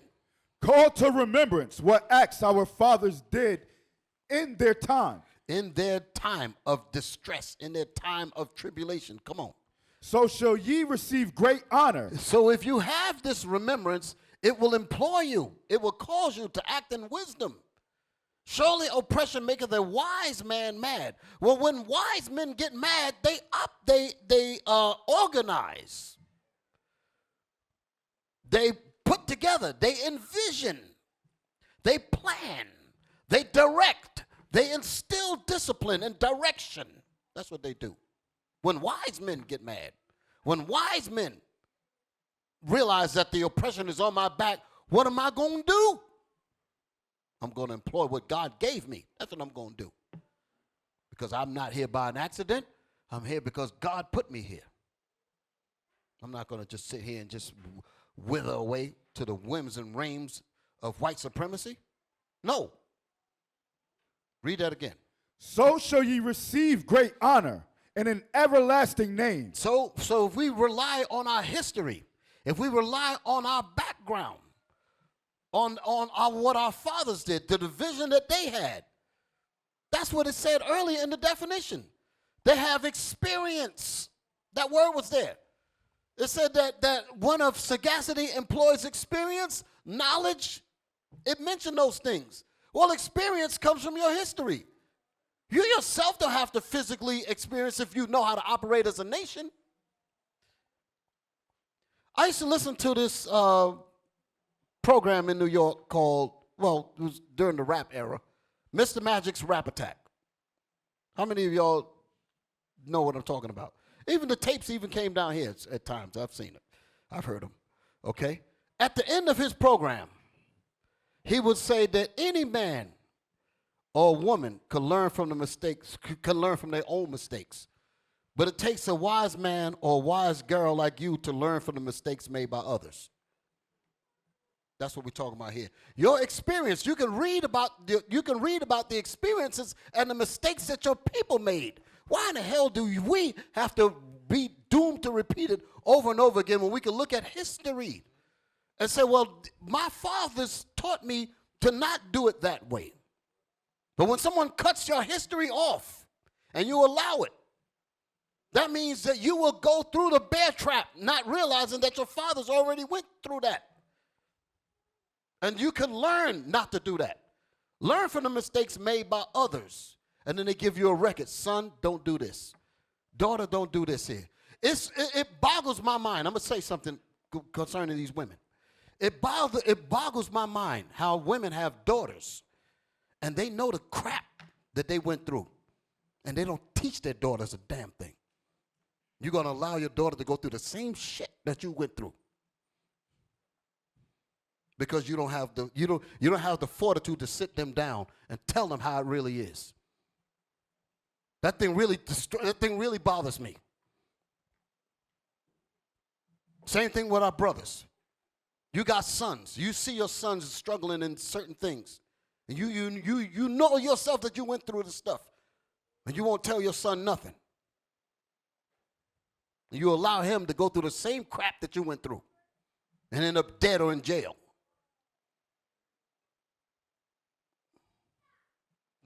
Read that again, man, to get my mind back on this thing. Yes, sir. 1 Maccabees chapter 2 and verse 51. Call to remembrance what acts our fathers did in their time. So shall ye receive great honor and an everlasting name. So that you will receive honor and an everlasting name of righteousness, because that's what's going to happen when you at least employ the experiences of your fathers and of your mothers. Use their experiences to help you make a better decision today. Use your father's experiences so that you can make a better decision today. I used to always wonder. I came up with heroin ravished Harlem. Crack. All that. And I ain't seen nobody graduate off of crack and become successful. Nobody. So why in the world would I go use it? I don't have to smoke it to find out what kind of damage it'll do. I've seen it. Well, man, you got to try it. Try it for what? I'm looking at you, nigga.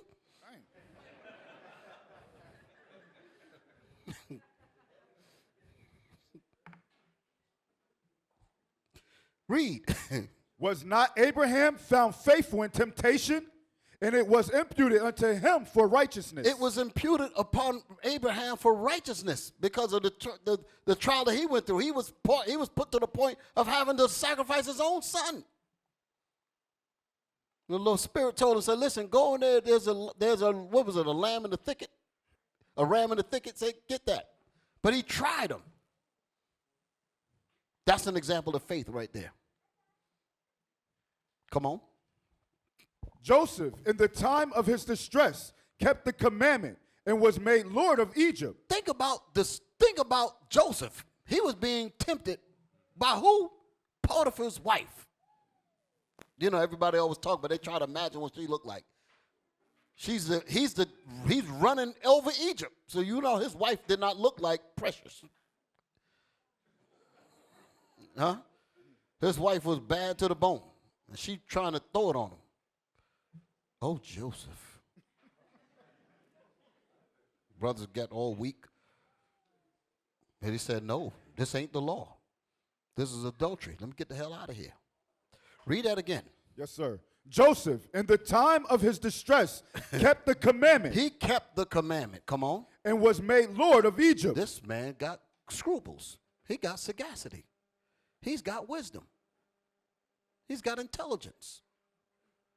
This man deserves to be running over all because his mind is disciplined.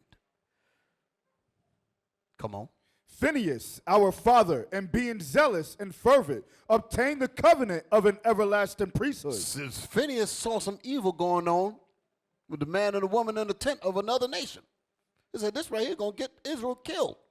With his zealousness, he took that javelin and went through both of them. See, that's some vengeance right there. Read that again. Phinehas, our father, and being zealous and fervent, obtained the covenant of an everlasting priesthood. Go ahead. Jesus, for fulfilling the word, was made a judge in Israel. Jesus is Joshua. Okay, read that again.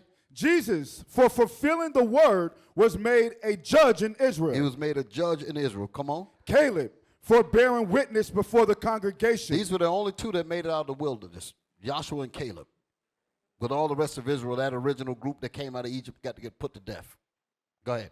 Caleb, for bearing witness before the congregation. All of these are our examples of righteousness that we're supposed to have in our fortitude basket, meaning our history in our mind as remembrance to call upon whenever we're faced with challenging decisions. But if you don't, if there's a people that don't have that history, they're gonna fall victim to what's ever in front of them, like the damn television. Well, what is it? Your cell phone now, huh? TikTok, YouTube, foolishness, Instagram, and your whole brain become that damn thing. But read that again. Verse 56, Caleb, for bearing witness before the congregation, received the heritage of the land. Read. David, for being merciful, possessed the throne of an everlasting kingdom. Come on. Elias, for being zealous and fervent for the law, was taken up into heaven. Go ahead. And Ananias, and Azarias, and Mishael, by believing, were saved out of the flame. Go ahead. Daniel, for his So this is all of these are our forefathers that trusted in the Most High. And we have those as our examples. Mattathias is giving this to his sons. That gives your boys confidence. You tell these sisters that the daughters of Sarah, do that really mean something? The daughters of Sarah, you're supposed to really look and say, you know what? I come from the lineage of Sarah. Righteousness. How in the world am I going to be on Facebook with filth? Go ahead. Daniel, for his innocency, was delivered from the mouth of lions. And thus consider ye throughout all ages, that none that put their trust in him shall be overcome. Go ahead. Fear not then the words of a sinful man. What verse are you in? Verse 62. Yes, read. Fear not then the words of a sinful man. Don't fear what the enemy says, telling us that we can't do anything, telling us that we can't evolve, we can't grow. How in the world are we going to even accept that kind of verbiage when we got God on our side? You didn't just pop up.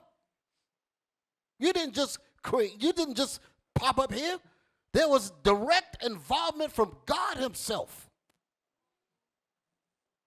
The angels had to listen to God and say, create him, create her, because I have use of them. I have need of thee.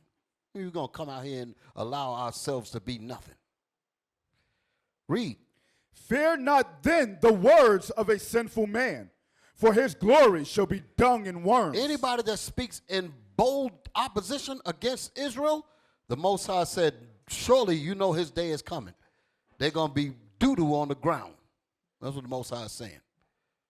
Read.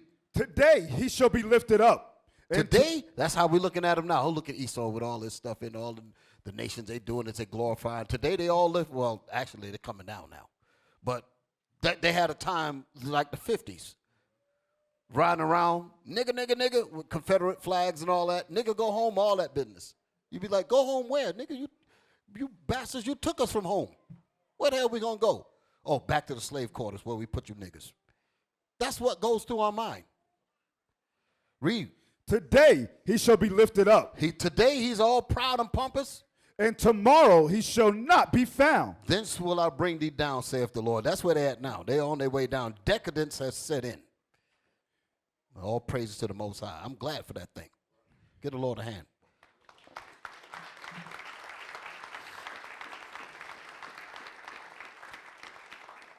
You're rallying up people against me. You're causing them to clap. Read. Because he is returned into his dust, He is returned to his dust. He's going to be destroyed down to nothing. Come on. and his thought is come to nothing. We ain't never going to have to think about them ever again. All praise to the Lord. We're the everlasting. Just endure, brothers and sisters. That's what our vision and faith is about. Come on. Wherefore, ye my sons, be valiant. So with all this history that Mattathias has given us, and he said, with that information, be valiant. Stand up like men. Stand up like women. You let somebody talk foolishness to you. Talking crazy. Psst. The hell you mean psst? Read. Wherefore, ye my sons, be valiant, and show yourselves men in the behalf of the law. In behalf of the law that you do know of. Come on. For by it shall ye obtain. For by it, the law and the commandments in our history. Go ahead. Ye shall obtain glory. We shall obtain glory. That's the kingdom of heaven. This is the good stuff. This is the medicine. This is what the people, can you imagine going to church with them big speakers in there? Man, they can reach everybody. I know they got like the dope sound system. Them big churches, man, they can get that one microphone and heal thousands of people all at once. Read. Verse 60. I'm just shaking my head because it's horrible to know that. And it ain't being done. People got to leave. And thank God they're leaving. Come on in. Read on. Verse 65. And behold, I know that your brother Simon is a man of counsel. This is what I wanted to get to. Here's Mattathias assessing the abilities of his sons. And this is what we have to do as leaders, as shepherds. We have to assess the ability of the whole nation. That's what we do. And we're going to talk more about that after Passover because it's something that we're working on to really help this nation really move forward. Y'all all right? Yes, sir. So the objective is for this small remnant. Our job is to organize. Our job is to do like I was talking about earlier. Animals do it. The birds, all of them, they have a system of organization. None of them starve to death. They all eat. They got an ecology among them that keeps them alive. But we, as men, we allow ourselves to just get debased into all kinds of foolishness because we're not employing what God gave us. Read that again. And behold, I know that your brother Simon is a man of counsel. Your brother Simon is a man of counsel. So he's actually assessing the talents. Because what you do is if you have an opposition, here we were fighting against the Greeks, and it's time for us to get ourselves in a posture where we can rebuild, where we can rededicate, get the temple and rededicate it. But you have to plan for that. You have to set up order. You have to set up structure. A lot of people don't like IUIC because of that. And I'm glad. And I'll tell you why I say I'm glad. Because my thought is, if you are a slouch, if you are one that's about nothing, then this place ain't for you. But my desire is to bend you into order, because that's what God made you. You might not want it yourselves, but God wants that for you. Because the only way we're going to survive is that we have to be in order. I just showed you some examples. All of the nations are in order. They're in order in destroying us. And here we are with this me, myself, and I stuff, and we're dying like flies. 5 people can wipe out a whole community because we're not organized. So we have to learn organization. We have to learn structure. We have to learn we have to learn systems. There's a system that goes on even with the ant. Them bugs out there. Them bees, them wasps, they have systems that keep them thriving every year. Think about it. Where do they go? They are alive in the heat. In the winter, they have a system that preserves their species. As soon as the weather changes, they go into another system of rebuilding. They have to eat. They have to protect. They have to procreate. They have a whole system, and they communicate. Here we are. We are men. We are women with intelligence. But we have to take an example from the ant. That's all right. But we're going to get it. So a lot of people are upset with how we operate. I try not to speak from the absolute stomach, because I would say I don't give a damn, because I know what needs to be done. I'm just speaking about me. I know what needs to be done. We know what needs to be done. You have to organize the people. And you have to use this Bible to organize them. And we employ what our forefathers said. We employ the words and the records of our ancestors that guides us, that gives us that wisdom, sagacity. I like that word. Honorable men and women. That's what we got to do. Read that again. 1 Maccabees chapter 2 and verse 65. And behold, I know that your brother Simon is a man of counsel. So a man of counsel, he is the thinker. He's the one that figured out how to set it all up. He's not necessarily a warrior out on the battlefield, but he's thinking about how to set it up. So you know what? I'm going to put you in this office. Go ahead. Give ear unto him always. He shall be a father unto you. As for Judas Maccabees, now he's talking about his other son. As for Judas now, come on. He have been mighty. He's your captain, for an example. He would be your captain. This is a man that knows how to set the military up so that you can protect the offices that Simon had set up. See how they work together? What good is it to have all the intelligence in setting up systems and setting up, like it says, Simon as a counselor? He knows how to organize in terms of getting systems set up, like set up the different operations. I'm gonna expand what Simon is talking. He's expanding. I'm going to expand that. Set up operations, set up systems, set up departments, making sure that the troops, when they go to fight, they got food, making sure that they got their garments. He's setting that up. He's setting up the different offices to make that happen. But while he's doing that, the enemy wants to come in and knock it down. Well, that's what that's what Judas is for. That's the military. He knows how to set up the army. He knows how to set up the military. The captain. He knows how to set all that up. This is collective unity. Although they are different in their particular functions, they all operate as a system. Y'all all right? Yes, think of a car engine. How many of you in here are mechanics or ever worked on a car before? I see quite a few hands. That's a manly thing. I ain't seen too many women. I see a few women say, yeah, I do too. That's okay. It's all right. You might need to get that car running. But an engine,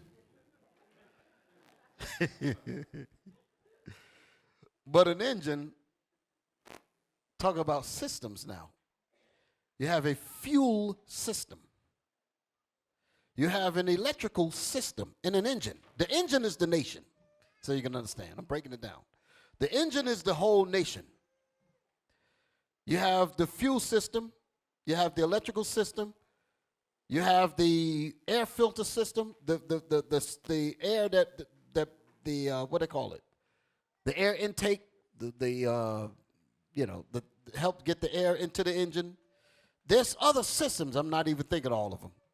Transmission, all of these things work together in this engine for the purpose of moving the vehicle from point A to point B. But can any of those systems operate outside of an automobile? What would a fuel system do sitting on the ground if it's not connected to an engine where pistons move the engine? My point is, all of these systems work together to propel the whole car, which is the nation. Okay, so as we organize, we look at the different parts of the nation. This brother is good at this. This group of brothers is good at this. This group of sisters is good at this. They're good at this. This group is good at this here. And all of these things work together in this engine, and the whole nation moves. That's collective unity. That's what the ant does. They got army ants. They got different species of ants. Then they all work collectively together. You dig it? This is when our kids go to school, like I heard Dick Gregory said, teach me how to live, damn it, rather than teach me how to make a living. Because people only go to school to learn a job. But if you teach me how to live, then I will know how to organize the resources to actually make a proper living, and I'll know how to live. I will know how to set up my whole society. That's what white folks understand, but black people are not taught that.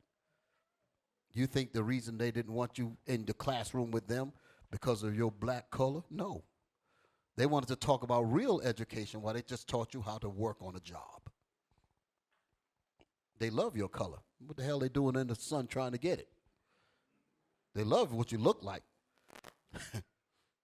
You know, ain't nothing wrong with your hair, sisters. Talking about some blonde hair. No, you crazy. Read. Verse 66. As for Judas Maccabees, he hath been mighty and strong, even from his youth up.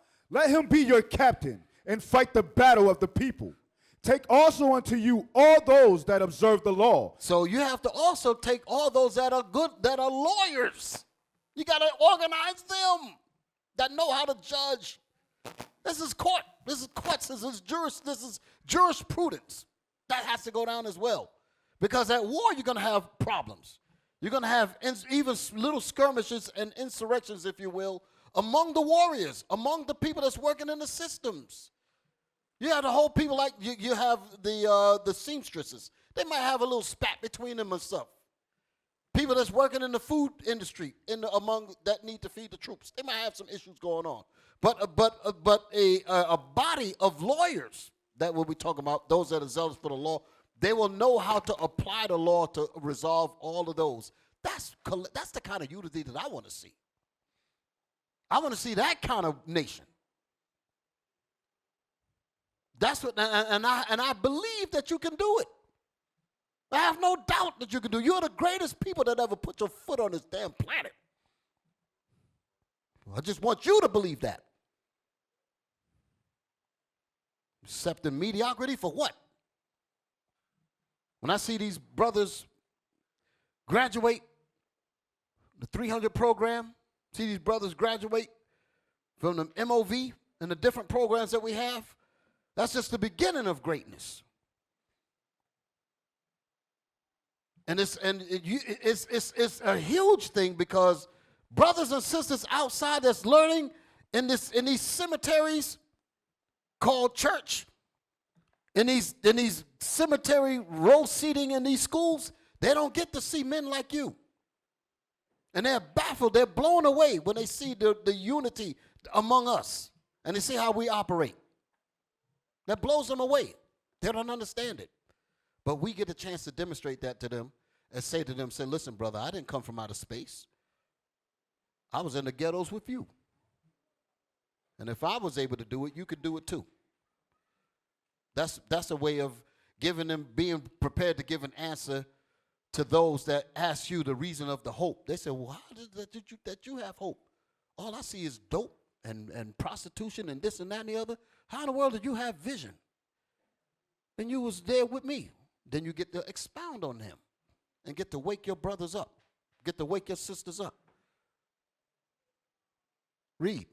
Take also unto you all those that observe the law, and avenge ye the wrong of your people. Recompense fully the heathen. Then this is exactly what's going to go down. Okay? If justice is coming, but we got to get ourselves together first. Read. Recompense fully the heathen, and take heed to the commandments of the law. So he blessed them, and was gathered to his fathers. Okay, so this is how we set up order. That was after verse 68, right? Yes, sir. All right, all praise to the Most High. What club was that at? Admit that a lot of people don't even realize they. I've called her. She hasn't responded. I've called her more than a few times. With the Zulu Nation, I'm like, what the hell is this? I know nobody know what I'm talking about. You'll leave me on the island by myself. I don't know what the hell Bishop's talking about. That's what y'all do.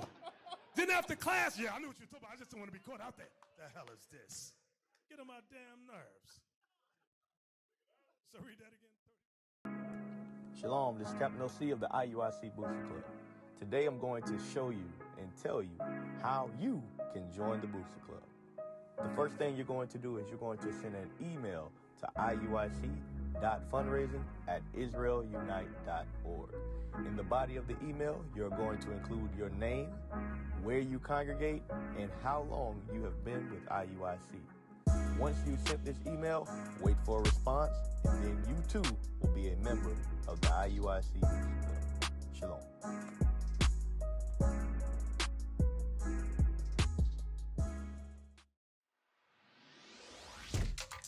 Shalom, Israel. This is Bishop Nathaniel. I want you to know that you can view all our Sabbath classes live on IUIC TV. That's right, I said on IUIC TV. Download the app today. Shalom.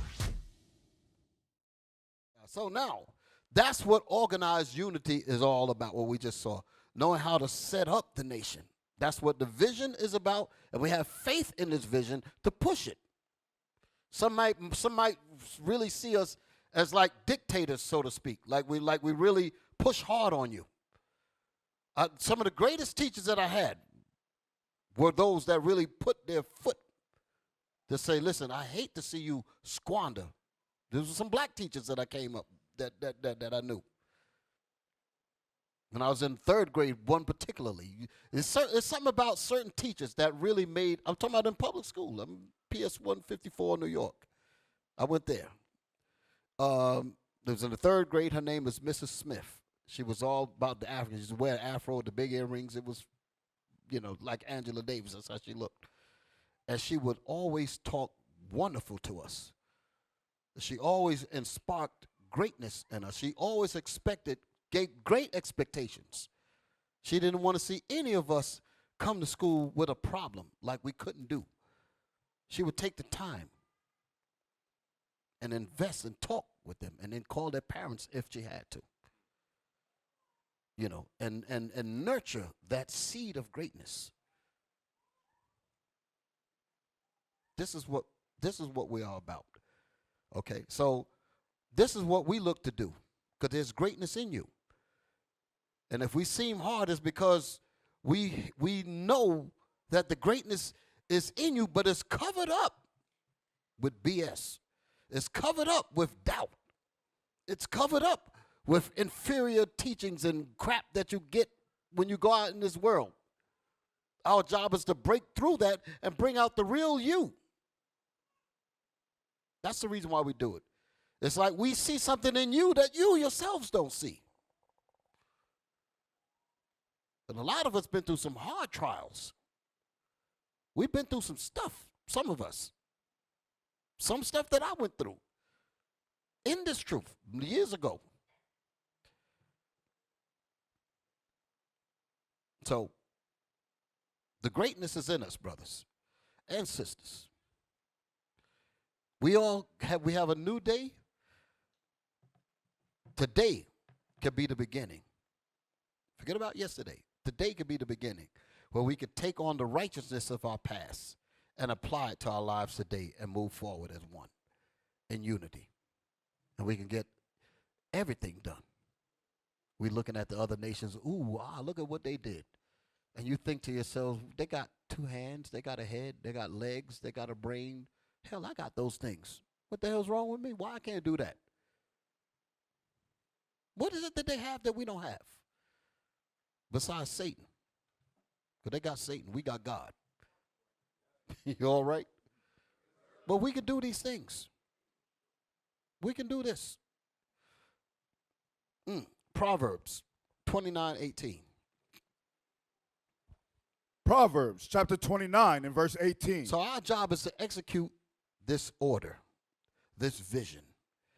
And this vision must be a burning desire, a desire that burns past your temptations to remain slothful. That's what vision, that's the kind of vision we're talking about. The vision that we have to have is that burning vision, that faith. You know, when you believe in something so strong that you won't allow nothing to get in the way of it, that's how we have to be. That's what Mattathias was talking about. Put your life on the line for it. Because there's no other way.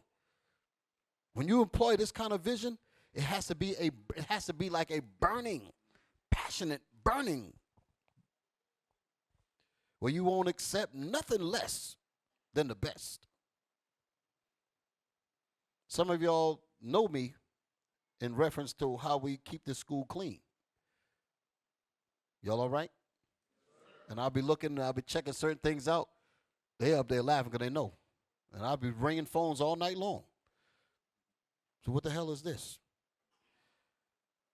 Fix this. This will not become ravished, raggedy, none of that.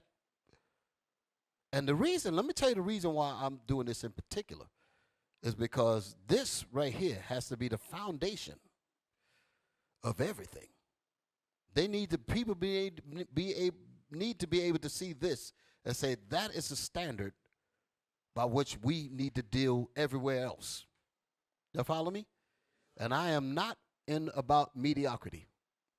I'm not about that. I used to draw like an artist. A lot of people don't know that, but I used to do that, got a little art skill or whatever. And whatever I would work on, I would not let it go until I knew in my spirit that it was perfect. You understand? I don't like to half do nothing. If I'm going to do it, I want it to be the best.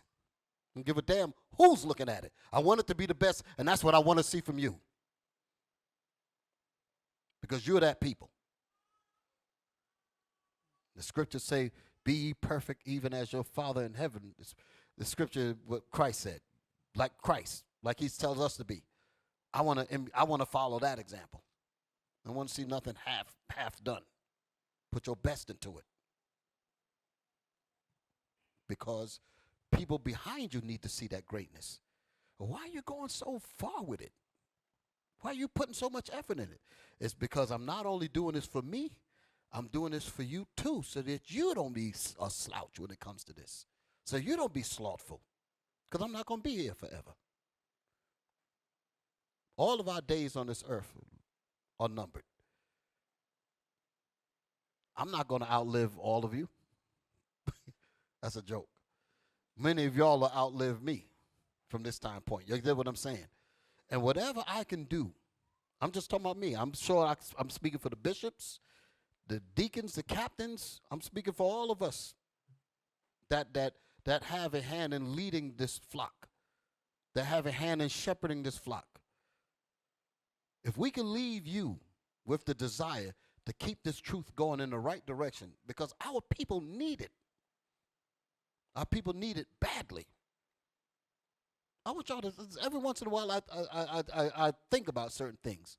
Many of us that sit in these sanctuaries, we come out of lives, some of us was on drugs, some of us was in prostitution, some of us was into, you name it, we were in it.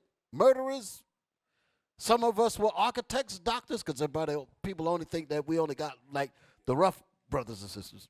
No, we got doctors, policemen, you name it. They all in here. You dig it?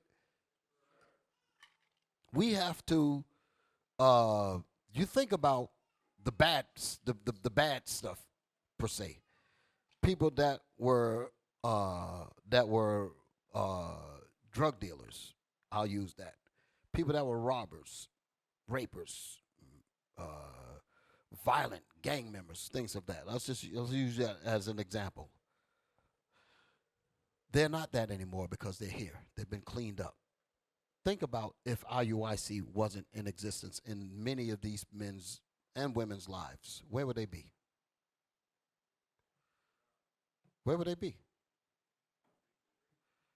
They'd be in the streets, robbing you, raping you, or whatever. Dead, selling you dope, getting locked up. Somewhere with a needle in their arm, aborting another baby. Sometimes our sisters aborting another baby and another baby. But now that they've learned this gospel, they say, you know what? I'm going to clean myself up. Because if you men have enough faith in me, maybe I need to have some faith in myself. What is it that you see? I've had people say this to me. What is it that you see in me? So what do you mean what I see in you? I see God in you. What do you mean? What do I see in you? You should see God in yourself. But I understand what happened to you because I read your history.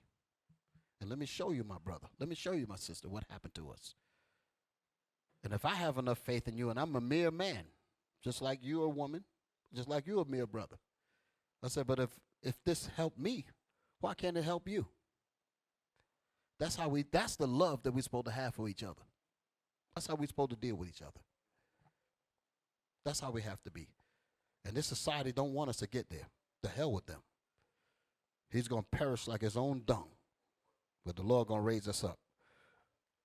Read that Proverbs again. Yes, sir. 29, Proverbs 18. Chapter 29 and verse 18. Where there is no vision, the people perish. Where there is no vision, the people perish. Come on. But he that keepeth the law, happy is he. Happy is he. So we're going to keep these commandments. We're going to keep these commandments. Excuse me. Where there is no vision, the people perish. Our people will perish in slothfulness. Our people will perish in mediocrity.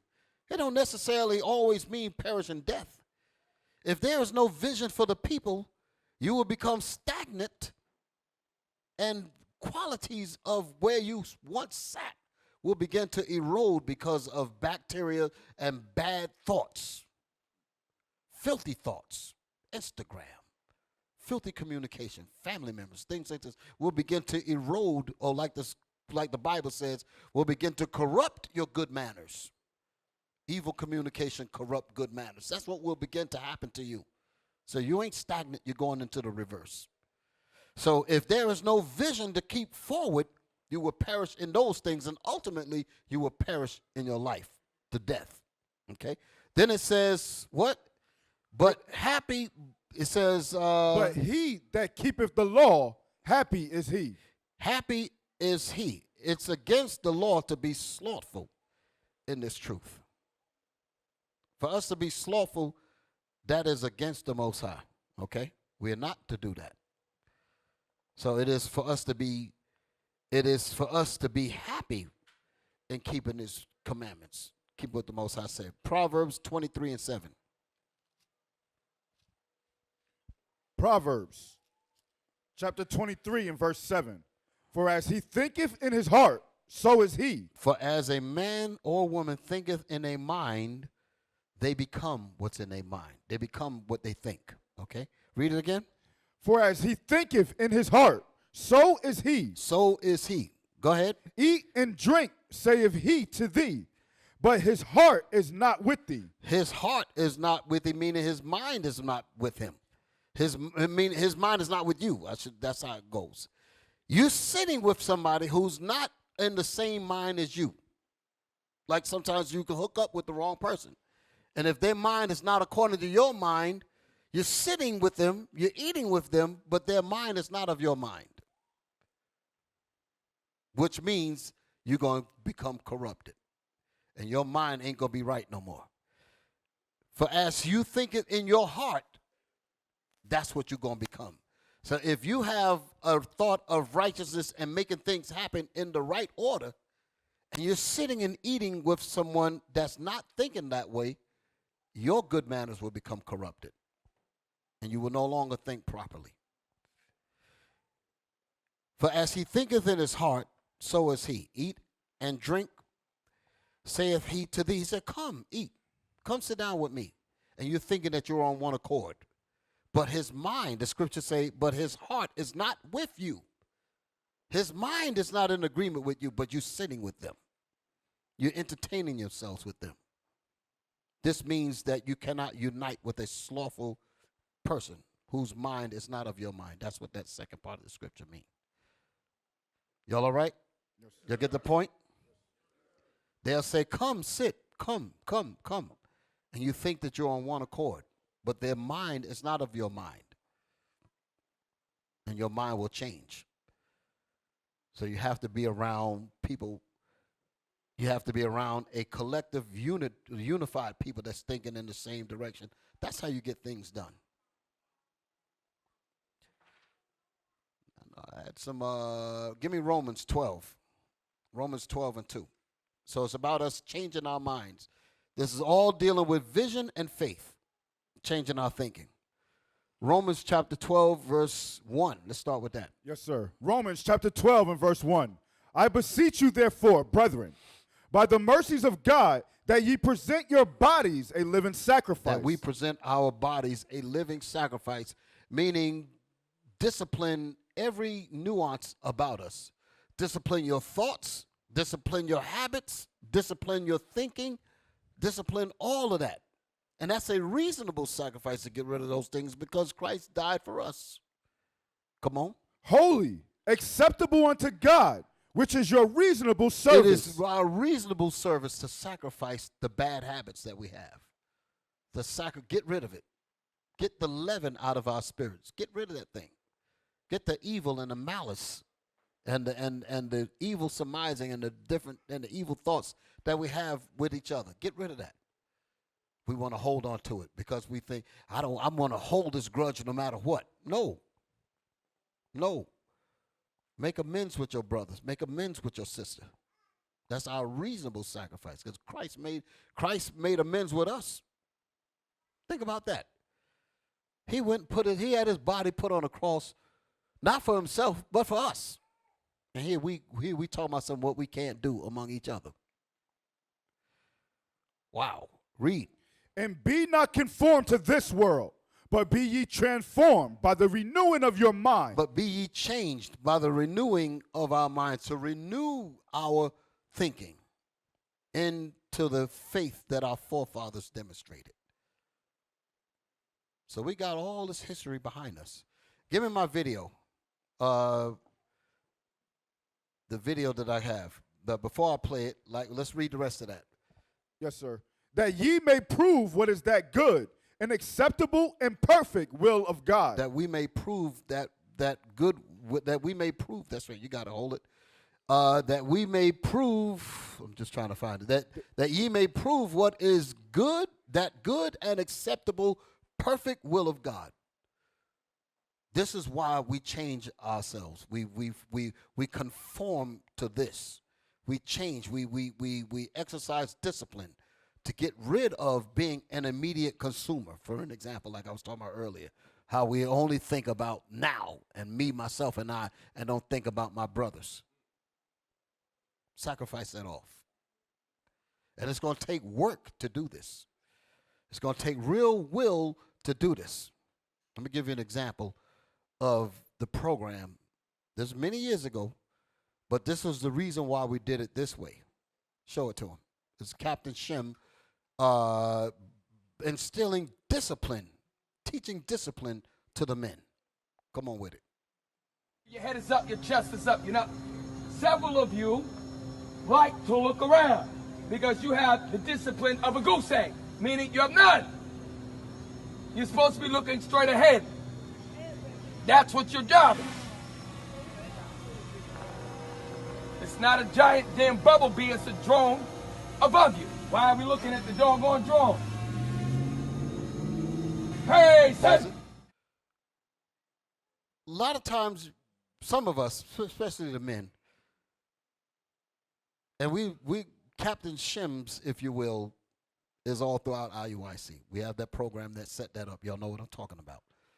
Because again, us singularly, we can't do all of this. We have to set duplicates of us, if you will, for lack of a better word. The trainer trains the trainees, you know, the trainer trains the trainer, that kind of thing. So we have to have this kind of order to be taught after we're gone. Lord forbid we go sooner than later. This train must keep moving. So Captain Shim makes a point, and he says, that's not a giant bumblebee flying around you. Because the point was, the brothers are supposed to be at attention. The brothers are supposed to be disciplined. It was about them keeping their discipline. But the drone was distracting them. What is he saying? This is how we are. You men are being trained that way. Trained meaning groomed, taught how to be disciplined. In discipline, you cannot allow distractions to take you off the vision, to break your faith. Same thing with you sisters. Here you're trying to go in a decent, here you're trying to go in a righteous direction. Here comes some slick Willie, gonna get your number, and he gonna talk garbage to you and knock you off your whole game.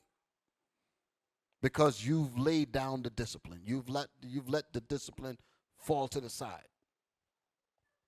So a lot of people don't correlate the military aspect of what we do with the spiritual. It is exactly that. Because you learning how to deal on a physical level that transcends into how we think spiritually. It trains us from the physical on how to deal spiritually. It gives you some background on how to organize your thinking from the physical. Y'all all right? Play that again. Get it from the beginning. Your head is up, your chest is up. You know, several of you like to look around because you have the discipline of a goose egg, meaning you have none. You're supposed to be looking straight ahead. That's what your job is. Pause it. You're supposed to be looking straight ahead. Brothers, y'all at camp. Here's an example. Here's a good example. Brothers at camp. He got the teacher teaching. You got the reader reading. Big butt Betty walks by. Whoop. Brothers is holding the scriptures. The teacher said, read. Because his mind went following the butt. That's what I'm talking about. And the danger in that, you distracted. The correlation with the drone is the same thing as you lost your discipline when the teacher that was trying to deal with the spirit that needs this truth. He's locked and he's listening. And he's calling for the scripture. You're the armor bearer, the reader. You have to give the artillery to the gunner to shoot them bad spirits so you can win your brother over. He turns to you, and you done laid the damn thing to the side because your mind is in West Bubble somewhere. Now the man is going down the street. Discipline is what you're learning here. Play that again. And Bumblebee is a drone above you. Why are we looking at the doggone drone? Hey, son! Hey! Now 3 of you moving so damn slow. You're like molasses in Canada in the middle of the friggin' winter. You're moving so doggone slow. Why? Because you don't care. You're selfish. You're like the fat kid that eats all the candy for him damn self. Sons of God! Better lock your bodies up. Feet at a 45 degree. Your head is up. Your chest is up. You're standing strong. You're not allowed to be weak because that is not in your nature. God said you are soldiers and you will endure hardness. I don't give a damn how big or small you are. You will stand like a damn warrior. That's your job. You're listening to what Captain Jim is saying? Back it up a little bit again. I want you to hear what he's saying. We can start. Because the point is, I'll make my point here, then I'll let it play. The point is that these men come from all different walks of life. Collective unity. All different walks of life. Some have done it all. Some did this, some did that. Too numerous to name. Yet, God says, I'm going to organize these men as disciplined men to be the examples to the rest of our people that's still out there in them lifestyles. That's how important this is. And it's just the physical aspect of it, but this transcends into how we operate spiritually. Discipline in spirit to not allow temptations. You know, the flying drone could be something that you're tempted with right now that causes you to be slothful in dealing properly in the body on a spiritual level. Play on. Sons of God! Better lock your bodies up. Feet at a 45 degree. Your head is up, your chest is up. You're standing strong. You're not allowed to be weak because that is not in your nature. God said you are soldiers and you will endure hardness. I don't give a damn how big or small you are. You will stand like a damn warrior. That's your job. Stop looking around. Now we can start to work a little bit better because some of you have taken the nasty, undisciplined ways and you have discarded it and you have replaced it with a new, wonderful look that looks like a damn robot, a warrior. That's what we want to see. Are you ready? Always ready! Not half bad, but not damn half good, though. I want it louder than that. Are you ready? Y'all getting the essence of rebuilding the man. Y'all digging this? This is very important. This is very important that these men learn how to discipline their thoughts, their behavior, and that's what this was many years ago, by the way. But this is important for us to get the understanding of training and disciplining our spirit to be like brothers. All of the men together come from different parts of the country. Some came from overseas. But when you see them, you see one people. You see one thought. Y'all understand what I'm saying? You see collective unity. They all got different talents. But when you see them like that, you said there's no, like we was reading earlier, eat and drink, but his mind is not with thee. That's not happening there. Everybody's mind is on the right mark. And that's what Captain Shem is doing. Captain Shem is actually being a father to many of those men that probably never had fathers in the houses. That's why I say you men are not something to be looked at lightly. We represent fathers where they didn't have any fathers. You women represent mothers who, some of the sisters never really had real mothers. We got a big job. And ain't no other species going to come and do it but us. Y'all understand what I'm saying? If we ourselves don't do it, who will? That's how we got to think. You know, I just want to understand that that's the hard work. That's just some of the hard work that we do. Okay. Wow, time is flying. I didn't even get to some of this. Well, like I said, I'm going to continue this subject on and on. But there's some stuff that I wanted to get to. But I'm going to do a sidebar for a moment because I know that there are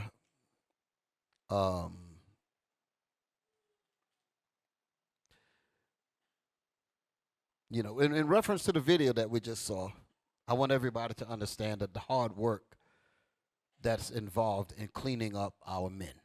And that's good for us to see that. Okay? And they will help clean up the whole nation.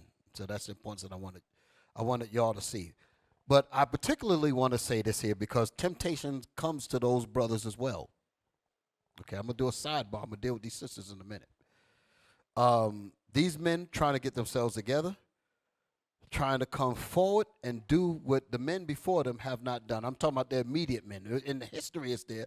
But a lot of us did not have fathers that laid down this kind of example. So we're like lost, like I said before when I came into this truth, question marks all over the place and up in my head. And many of you, same thing. We're walking around here lost, like dead men in the, like the scriptures say, and their dead bodies shall line the street of the great city. That's how I was, and that's how all of us were. So we were looking for that kind of father figure. Okay? So now that we come into this truth, we see it. We instill discipline, according to the Bible, to our men, to stand our men up, to be the change that our people need to see. As these men are getting themselves together, cleaning themselves up, being that righteous example, so that they could be the proper beacon to our people that are still out there messed up, I don't need for these young sisters that's rebellious, doing wickedness on Facebook. Yes, there's a few sisters in IUIC. I'm sidebarring now. Some of you young girls in the body all throughout IUIC are absolutely nasty. Meaning some of you got pictures, you are involved in certain things, talking about something, I don't want to get rid of those pictures and something crap like that. Your day is coming. I was going to say it like that there. The men that's trying to get themselves right, we are not going to allow for you sisters that don't want to get yourselves right to hook up with and mess these men up. We need these men to get the good sisters so that we could change this crap that's going on in our nation. If you sisters don't want to get it right, your day is coming. And just put it like that. I'm not pointing no fingers because I don't know who it is, but I know that there are because I know that we have that going on here. Hard-headed, rebellious, and want to be nasty, your day is coming. I'm just say it that way. I'm going to say it on both sides. You brothers that don't want to get right, your day is coming. Because we are not, like I said before, this is a burning desire to get this truth done, to get it done the right way. And we don't want nobody effing it up. I'll just say it like that. I'll just leave it at that, and I'm going to calm back down. All right? Give me the book of Hebrews. Sister, go out and get pregnant and then come back in here and try to latch up with the brothers. Try to marry a brother in the body. Hell no. Stay out there with your baby. Find a nigga that knocked you up. Come back here and mess these brothers up. Hell no. You keep your damn legs closed. You get some sense. Then you open them up to the right man. Not to some slick nigga on the street that's going to pump some garbage to you. Then you get, I'm pregnant. And come back here and look for the brothers. No. And you brothers don't be simple either. Just like Captain Shem said, don't let any buzzard flying around to cause you to lose your discipline or to cause you a lifetime of hell. You don't make the right decisions. I'm just throwing that out there. Y'all all right? Yes, okay. Hebrews. Now the people say, now they looking at me and say, damn, what the hell happened? Now, like I said, it was a sidebar. Jekyll and Hyde kind of thing. Y'all all right? I'm going to get back to my lesson. Sisters, all right? Y'all sure y'all all right? This is love, sisters. Your daddy should have told you this. How can I say it? Like I said, I'm not pointing to anybody specifically, but fathers are supposed to deal with their daughters like this here. Because the last thing a father wants to hear is that you're knocked up, pregnant, and where's his husband at? Where he at? Nobody wants to go. That's just total shame. And you're the only one, like Bishop always says, you're the one that's left with the baby.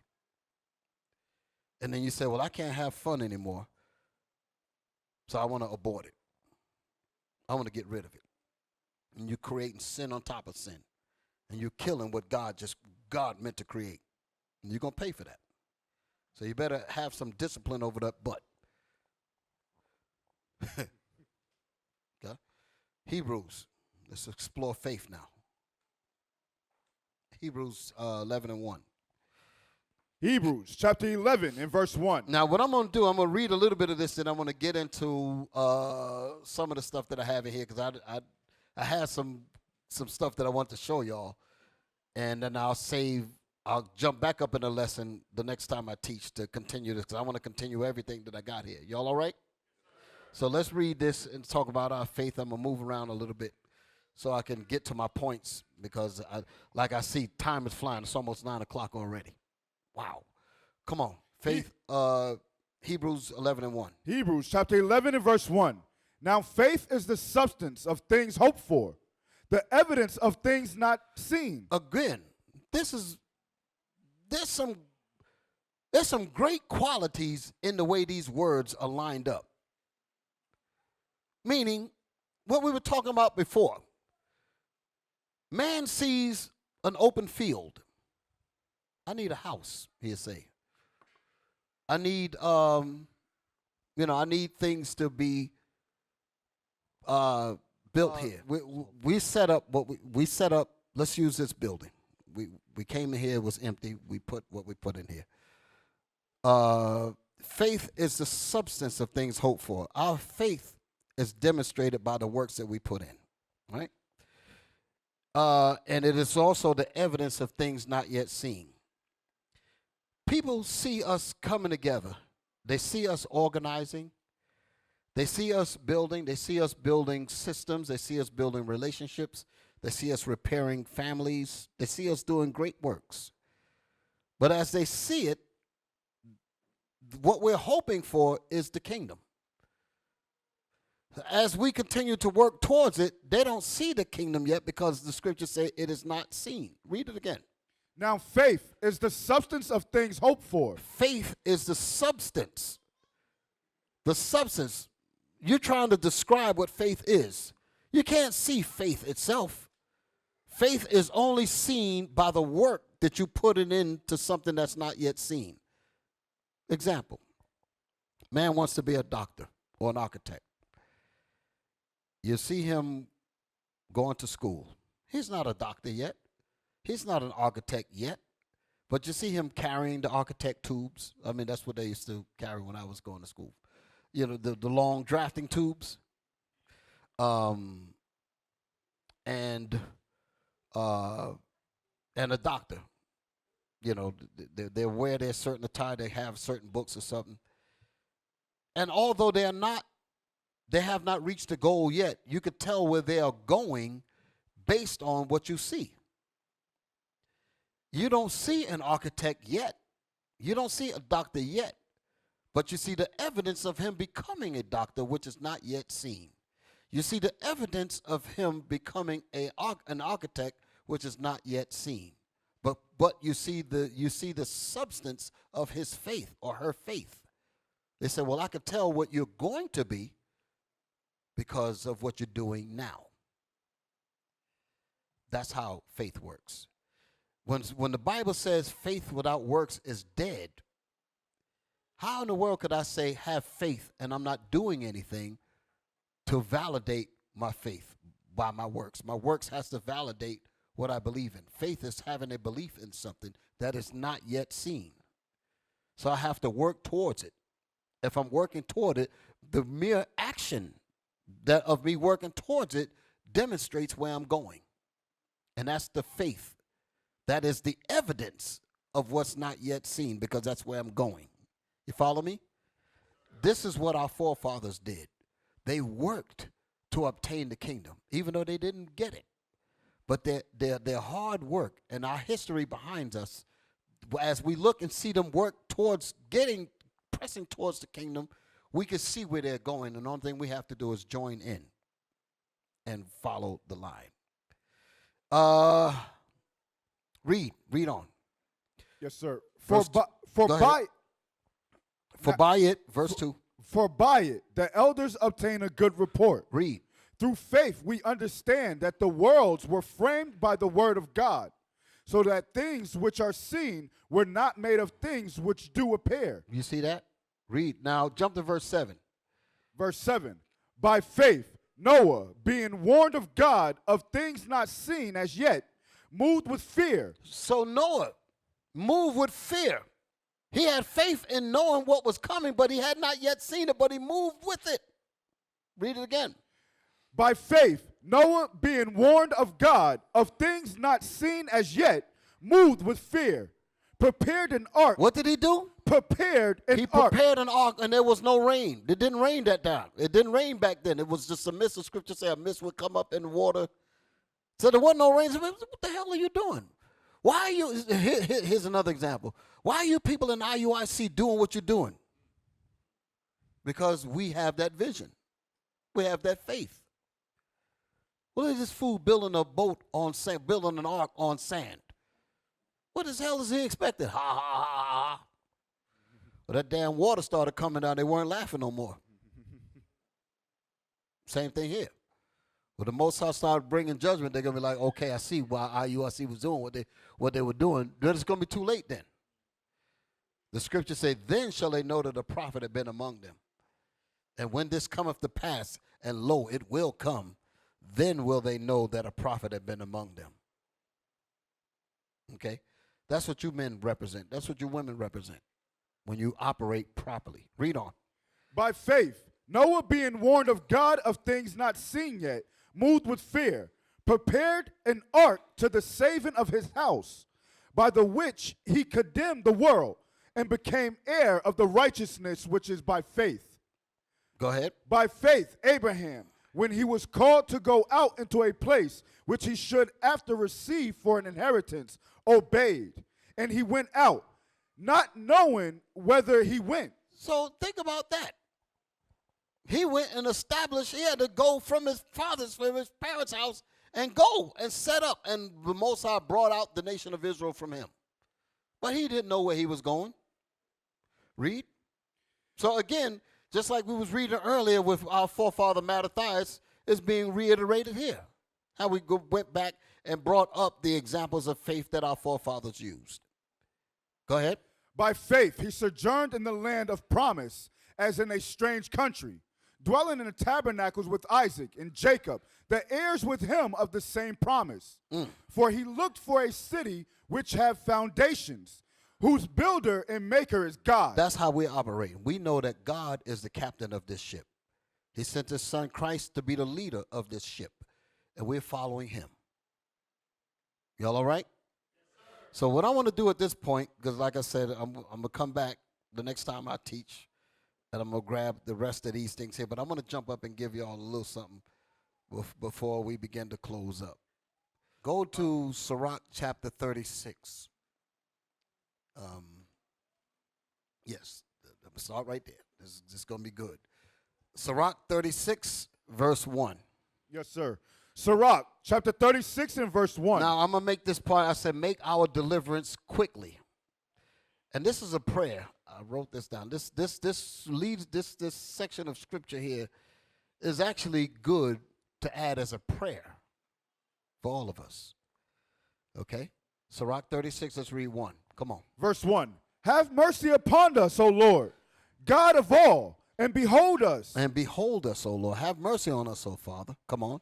And send thy fear upon all the nations. Send your fear upon our enemies. Go ahead. That seek not after thee. That don't follow you, Lord, because they hate the Most High, just like the scriptures say in Psalms. They that hate thee have lifted up the head. They hate the Most High and they hate Israel. Okay, go ahead. Lift up thy hand against the strange nations. Lift up your hand in vengeance and retribution. I like that word. And indignation against the strange nations. Come on. And let them see thy power. And let the nations see the power of the Lord. This is a prayer. I'm going to incorporate this in my prayers every day. I like this thing. Read. As thou wast sanctified in us before them. As the Lord is going to be sanctified in us before them. They're going to see us get ourselves together, and ain't nothing they can do. The scripture talks about that. And when they see them, when they see us, great fear shall come upon them. Read that statement again. As thou wast sanctified in us before them. And the Lord going to be sanctified in us before our enemies. Go ahead. So be thou magnified among them before us. And be thou the Lord said, so be thou magnified among them before us. Come on. And let them know thee, as we have known thee. Go ahead. That there is no God but only thou, O God. That's the reason why the Lord going to raise up Esau like he did King Pharaoh. He's going to smash him in the presence of everybody, including us. Read. Show new signs and make other strange wonders. Show new signs and make other strange wonders. This is the beautiful stuff that the Most High is doing right now with the nations and causing them to they're all getting upset and missiles, all that's getting ready to go down. Y'all been hearing about it. The brothers been teaching about it for the last couple of months. Deacon Malachi, Bishop Kanai, Deacon Ithon, they've been going through showing you all that turmoil that's going over there, Ukraine and Russia and all that. The Most High is stirring it up and heating up the whole deal. Okay, read that statement again. Show new signs and make other strange wonders.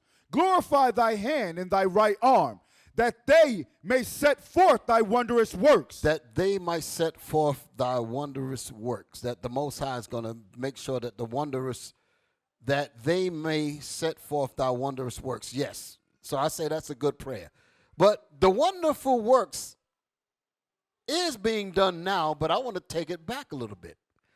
Guess what some of the other wonderful works was?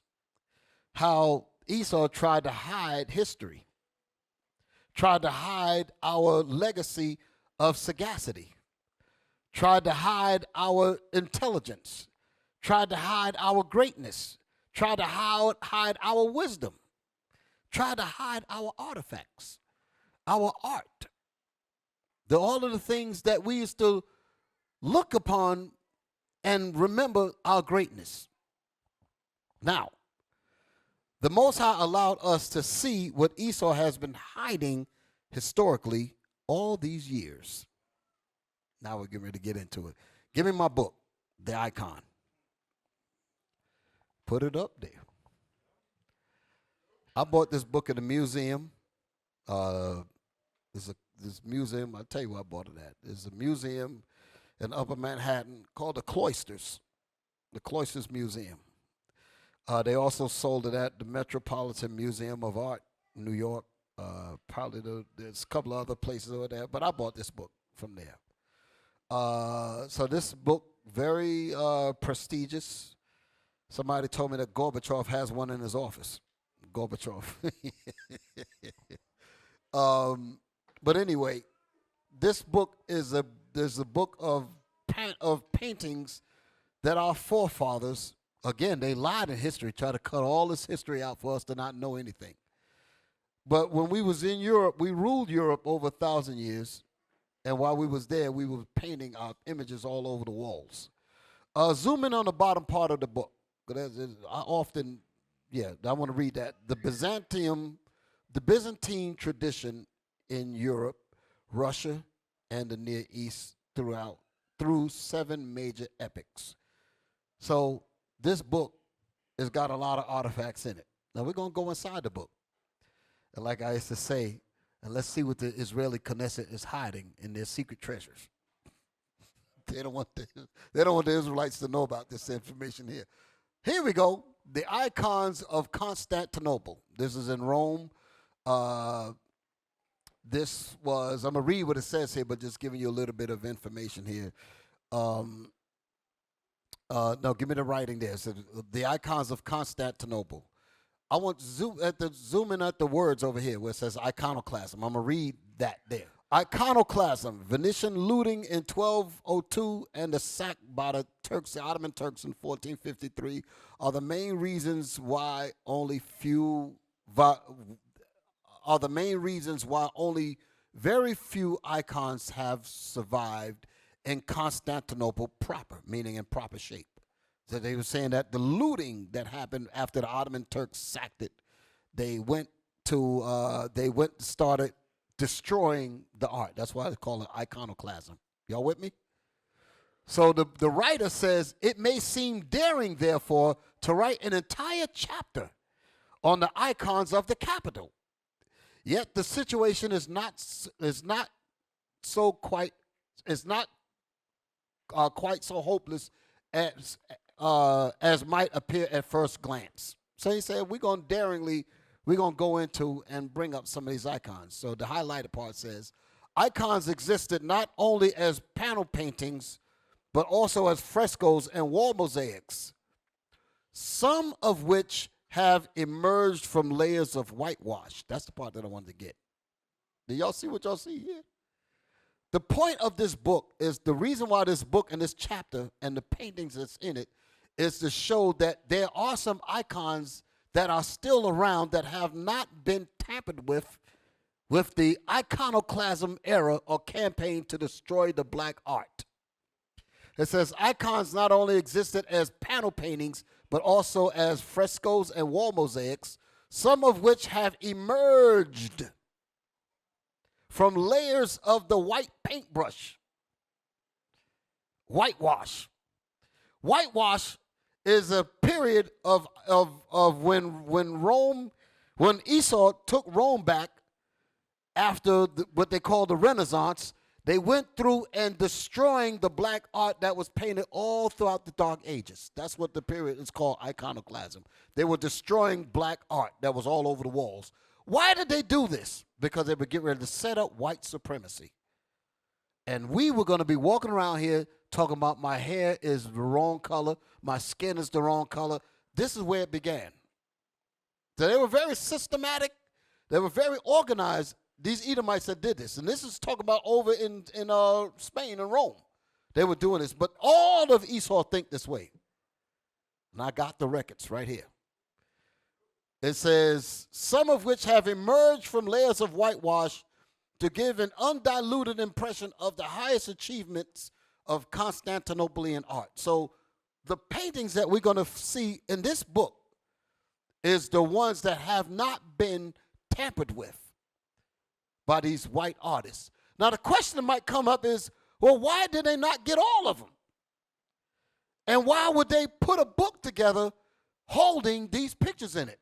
I'm going to tell you why, and I'm going to reiterate it when I go further in my lesson. It's important for the enemy to know your history. It's important for them to see the real black images of what you really look like. But to give it to you is the problem. It's important for them to know what not to teach you. It's important for them to share the books backwards and forwards with each other. Hey, Harvey, get Bill. These are the records that we cannot teach them. You dig it? That's the conversation about us. We can't have them, for God's sakes, you can't have them sitting in the same classroom. Sal, you got to get them out of there. Y'all all right? That's the conversation, so to speak. But they have to keep these records among themselves. Let's go inside the book. Let's see what we're dealing with. Now, what are we looking at? You're looking at images. We're going to find out who these men are. That's Moses. Let's get the words first. Drop down. Let's get the writing. Hey, Negroes don't have books like this. This right, nobody expected a black man to go inside a museum and buy a book like this. What the hell you doing in here, Negro? What do you mean you want that book? Yeah, I want the book. Well, what do you know about it? I know everything about it. I know it's my people in there. Well, who learned you, Mim? They want to know. Let's get into the writing. What it says, I want the above. It says, okay, opposite, meaning on the page over there, drop down. It says above, detailed prophet Moses. Okay. Further down it says above right, prophet David. And further down, the apostle Andrew. So these are Israelites, correct? Now let's go to the pictures. Let's move on up. I want to deal with Moses. Let me have a little bit of fun here. Zoom in on that. Look at this here. I want y'all to get a good eyeball full of this. This is not a comic book that we're looking at. These books come out of prestigious universities in this country and even overseas. You're not going to find this in your regular comic books, stuff like that. Most black folks don't even talk stuff like this here, going into these kinds of records. That is one of the paintings that emerged from layers of whitewash.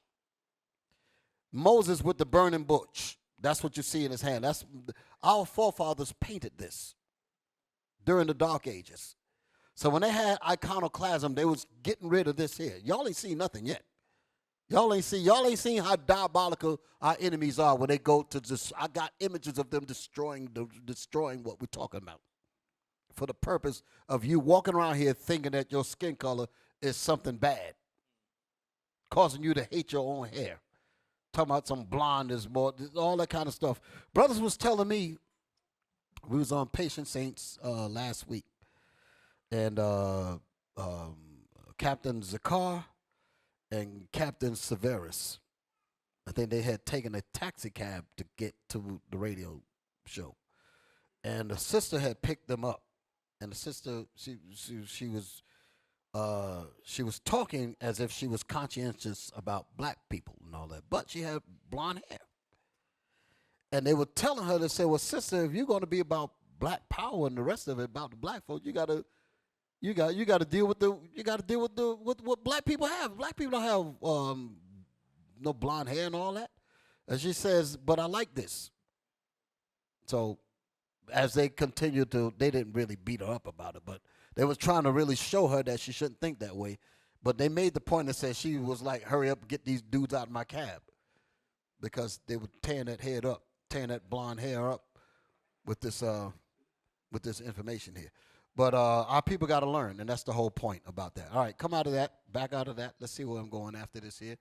So that's in Constantinople and Rome. So you're looking at black images of Moses. That other one is King David. That's what that is. Zoom in on that. With the crown on his head. Black. Now I'm going to show you that this is, what you're looking at is serious business. Okay? Now, come out of that. Let's go to my next book. This is Early Spanish Manuscript Illumination. I'm going to another book. Early Spanish Manuscript Illumination. Now, early Spanish meaning the Christians that ruled Spain before the Edomites took it back. Okay? During the same time when the Edomites came back and they conquered Israel and Rome, Constantinople, they also sacked the Israelites that was in Spain. So they took Rome back and they took Spain back in the same time period, okay? This would usher in what is known as the Renaissance. So before the Renaissance, that's why they entitled it Early Spanish, meaning before the Edomites came in. This is the art that was in there. Manuscript illumination, illuminating the artwork over there. Go back to the beginning go back to the other, zoom in on that. That's part of the art there. Look at that. They got Christ in the middle with the green garment, just like the scriptures say in Daniel's. Look at, can y'all see the head of Christ and the angels beside him, the cherubims? Can y'all see that? Are they, what, look at the hands. So you got to point these things out. Move around, look at the feet. Black. Look at the hands, look at the face on the angels. That's Christ in the middle. Y'all all right? Now, go to the next page. Because inside the book, they're going to describe, that's the same picture there, what you're looking at. That's the same picture there. Now, the writing is going to make reference to this piece here. Y'all all right? Let's read the top. Give me the next page because I'm letting you know where it's at. Give me the next picture because I zoom in on the page. Right there. Zoom in on that. This is the same point. It says Christ in majesty. Y'all see that, right? This is making reference to what was on the front of the book, and this is making reference to the page that we just saw in the same book. Christ in majesty. That's what we were looking at. Christ, whose darkened flesh tones now give him an almost negroid cast. You read that, and the way Esau wrote it, that's the Jedi mind trick thing. Because you know what you just saw. What color is Christ according to the pictures, brothers? What color is Christ according to the pictures, sisters? All right. So we are bona fide by agreeing with what our eyesight just saw. Y'all all right? But Esau said, but let me talk to him. I'll make him switch, even though he saw it. That's how Esau thinks. He'll come to you and say, don't worry about it. Even if they did see it, just let me talk to him. Because I'll get him to see otherwise. Y'all all right? So he writes, he said, Christ, whose darkened flesh tones. Notice how they wrote it. They're saying that his flesh tones were darkened as if that's not his original color. Whose darkened flesh tones now give him an almost negroid look. Almost. So he might look like a Negro, but don't be fooled. He's not quite Negro. Sorry. That's what he's doing to us. The Jedi mind trick. Whose darkened flesh tones now give him an almost Negroid cast. But we read out the Bible, Christ looked like brass burned in a furnace with woolly hair. So what happened there? The white man say, just let me talk to him. We will show brothers, read it out the Bible, just show you how this man thinks. We will be in camp and show the man, read it for him straight up. And Esau would still come to him and make him say, color doesn't matter. Why are you saying color don't matter when God and Christ had it written in the Bible? How is it doesn't matter when it mattered so much that it's in the book? But he said, let me talk to him. I'll make him unsee it. That's how white supremacy do you. It'll make you think like that. So as it says, it's enthroned between two cherubs. That's what we saw in the painting. With a great circular firmament suspended by the hand of two seraphs. So as you can see, that picture is what we were looking at. Y'all all right? Yes, sir. Now, let's see what we got next. We're getting ready to set up my next picture. I'm getting ready to give you a movie. Y'all going to like this one. Because like I want to say, black people in the schools and colleges don't even learn true history. And if they even seek to bring out the truth, they get the mistreatment that the sister Nicole Hannah Jones got when she put that 1611 project together. Okay, they gave her hell for that. They didn't want to give her tenure and all of that. How many of us ever saw this movie called The Ten Commandments? The old one, the one by Cecil B. DeMille that was put out in the 50s. There's some very important points in that movie if anybody has ever showed it or have not shown it before. I'm just going to go over some and then we're going to bring out what we got to bring out. Then we're going. But I could not leave you without giving you this today. I got a lot of more. I actually wanted to show how our deliverance is going to come, but, you know, maybe we can get it in sometime soon. You got my video. Now, what I want to talk about is that we saw the Ten Commandments, and I want you to see the scene about Moses. Now, we just saw the picture from the book, the icon, the archaeology that showed what Moses looked like. Y'all all right? Sisters, y'all all right? Okay, now let's see what the film industry did. Play it. Either the tax you MCs, or the fact that you must marry the man I choose to follow me on the throne. I am the son of your body. Who else could be your heir? Now, remember now, what's hard about this is that we just saw what's in the book. The blatant racism. That book, that picture existed way before this movie was made. And these people have the records. They know what Moses really looked like, but they said, but we can't teach them because in their mind, niggas watch TV, niggas don't read books. So we'll allow the records to be in the books, but TV, they watch TV, so we need to fix this up a little bit, Clyde. Y'all all right? Okay. Bishop sent the video. I think I want to show that. Yeah, I'm going to come back to this here. I want y'all to see this here. Then we're going to come to this here. Because what I'm about to show you here is the efforts what was done to keep us from knowing the truth. So let's play this thing here with the bishop sent. All praise to the Most High. You got it? Professor! I got it open!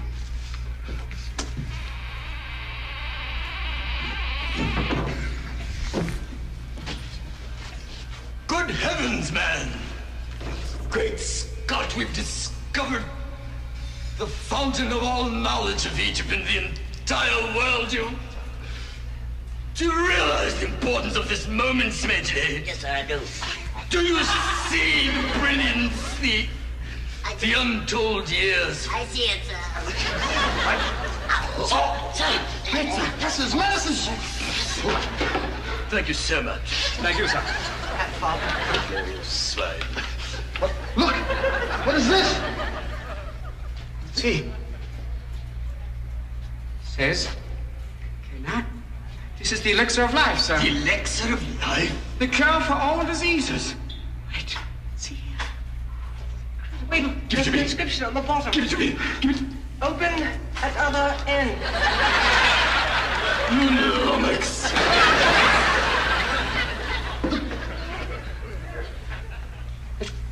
This can't be, man.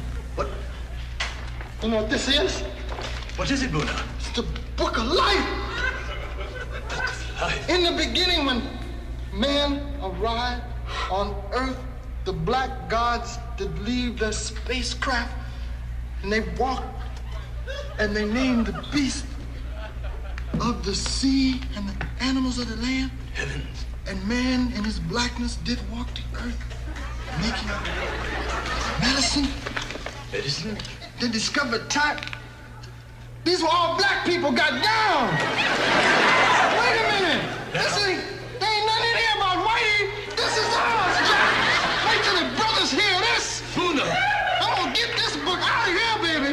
This tells me real tea. Buddha, Check this out. control yourself, don't you see? What you mean, Jack? Look at this here. Black people started the music and the brain surgery back in the year 3 BC. Yes, of course, Buddha. Man, they was getting down. This is it, brother. Yes, Everybody gonna know about this. This book, we can change the history. Civilization will be changed. By all means. Yeah, this is gonna be it. Get the bulldozers, there's nothing here. He said, hold it. Y'all missed what he said. He said, wait till the brothers hear this. He said, I'm going to take this book. I'm going with this. I'm taking this out. Go ahead. Back it up a little bit so they can hear it, because I know that was the point. The white man looking at him. Go ahead. Yes, of course, Buddha. Man, they was getting down. This is it, brother. Yes, Everybody gonna know about this. This book, we can change the history. Civilization will be changed. By all means. Yeah, this is gonna be it. Get the bulldozers, there's nothing here. But. Shut up! Good heavens, time for tea, eh? What?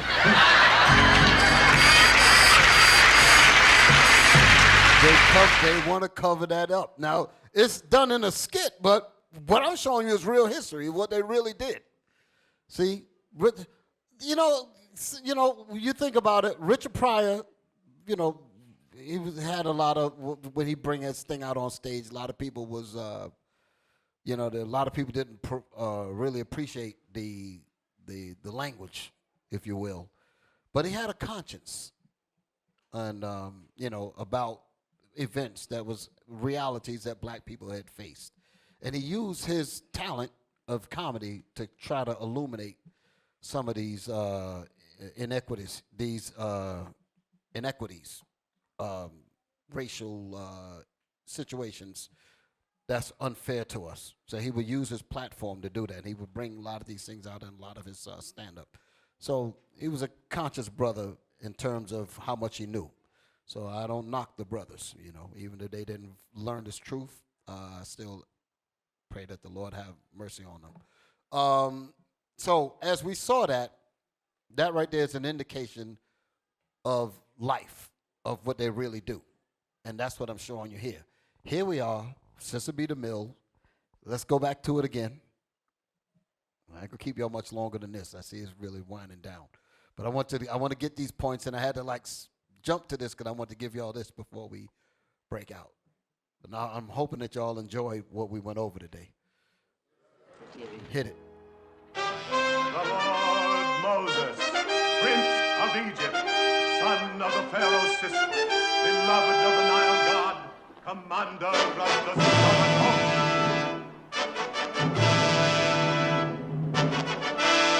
These are the hold it. You're looking at I got to mention this here. This right here is King's. I forget. This was King. I know this was a pharaoh. I think Seti. You had Ramses that succeeded him. This right here is Nefertiri, the black woman Nefertiri. Y'all right?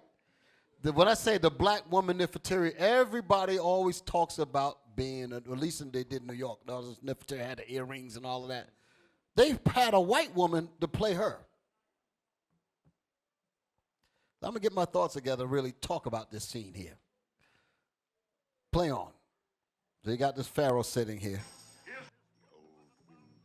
I agree with it. May your name be exalted on earth, O conqueror, even as the Ain't sun Seti. is exalted Seti. in the heavens. That's it.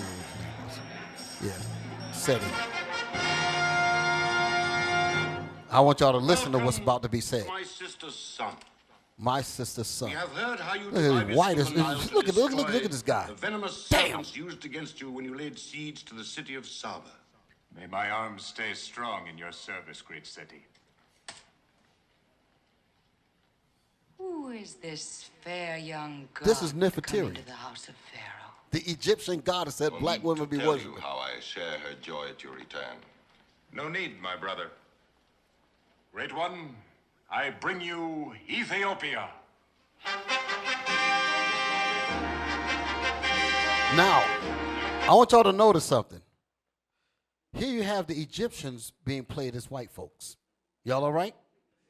Then you have Moses or Charleston Heston playing as Moses, white man. Pharaoh is an Egyptian. Moses is a Hebrew. Y'all all right? And now they say, great one, I bring you Ethiopia. And then they bring up, this is a black actor from the 60s, Woody Stroll. That's him. You can look him up. He's playing the Ethiopian. Now, mind you, this is what I'm about to bring out. They could not lie about the Ethiopians. They had to get a black actor to play the king of the Ethiopians. Too many people know about the Ethiopians, right? Remember the starving, baby starving, the big stomachs and all that on the commercials years ago? I ain't making fun of it, but y'all dig what I'm saying. Everybody remembers the Ethiopians in commercials. Everybody gonna be like, Ethiopian black. They know that, so they can't lie about that. When they say, I bring you Ethiopia, they know that that's got to be a black man. But the man that's introducing him is Egyptian, supposedly, because he's supposed to pass for the Egyptian that's on the throne. You remember Moses was taken up as the son of Pharaoh's sister or something like that, right? So they all are Egyptians, supposed to look like Egyptians. I'm going to make sense out of it. So now we got Woody Stroll walking up. So you got Woody Stroll as an Ethiopian, you got Moses as a Hebrew, and then you got the quote-unquote pharaohs and Nefertiti sitting on the throne in Egypt. And that's actually filmed in Cairo, Egypt. That's where that was actually filmed at. This was not a cheap film. Give me the Bible dictionary, brothers. Put the thing up there. Give me the page. I want y'all to see something. Here it is. Let's zoom in. Let the people see it. This is the Compact Bible Dictionary. Let's go inside the book. We read this many times, but I want y'all to see something, again, to point out the diabolical lies. We're going to read about Ham. Yes, sir. It says, Ham, the youngest son of Noah, born probably about 96 years before the flood, and one of 8 persons to live through the flood. So who are we reading about? Ham. Go ahead. He became the progenitor of the dark races. Ham became the father. Progenitor means the father. Ham became the father of the dark races. Now it's going to name the races that Ham became the father of. Go ahead. Not the Negroes. But Ham was not the father of the people you called Negroes. Wait a minute. I forgot about that part. So in order for them to say that Ham was not your father, that means they know who your father is. In order for them to say that you did not come out of Ham, they have to know by default where you came from. In order for them to say that you did not come from Ham, they have to know where you came from. They know that you're the Israelites. They know we're the Jews. They know that. And that's the reason why they're hiding all this information. But the point here says that Ham was the father of the dark races. What does it say after that? But the Egyptians. He was the father of the Egyptians, which is a dark race. Go ahead. The Ethiopians. The Ethiopians, they noticed they couldn't lie about that. But they lied about the Egyptians. But they're blood brothers.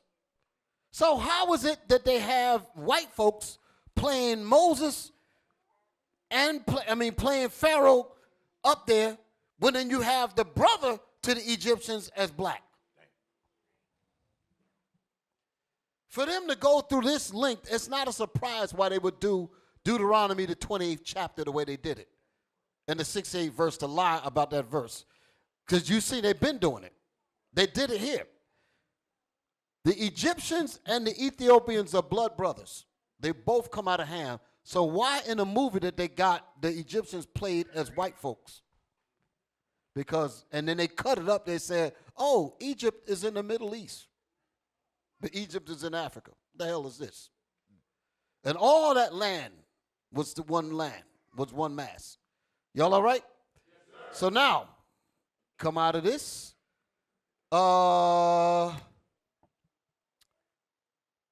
Let's see. Did we played all that, right? Ethiopian. Now, here's a question. Why hasn't Christianity dealt with this? Why haven't the black Christians in the churches, why haven't they dealt with what we just exposed here? We got it in the books that Moses, black. The icon books, black. But when it comes to the movie, they lie about it, but they couldn't lie about the Ethiopians, so they had to get an actual Ethiopian actor, an actual black actor to play as an Ethiopian, when they should have did the same thing for the Egyptians, according to the history. The dictionary said that the Egyptians are supposed to be black as well. But if they would have made the Egyptians black, they would have had to make Moses black. So they rather lie on the Egyptians so that they can lie about Moses, so that you will never know that Moses looked like you. Ain't that something? They think deep in their lies.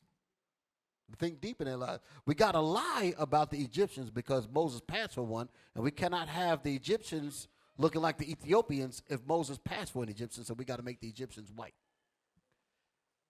And people would not even catch the fact that the Egyptians and the Ethiopians are brothers, according to their own books. According to the Bible. It's in the Bible that they all come out of Ham. So that's just some evil right there. I got more, just a little bit more. We're gonna do it in. But let me show you the damage that teaching like that does. Show me the next picture. This is what it does. There was hold on, don't show that yet. What's this video here? I got a video before that. Right? What's the video before that?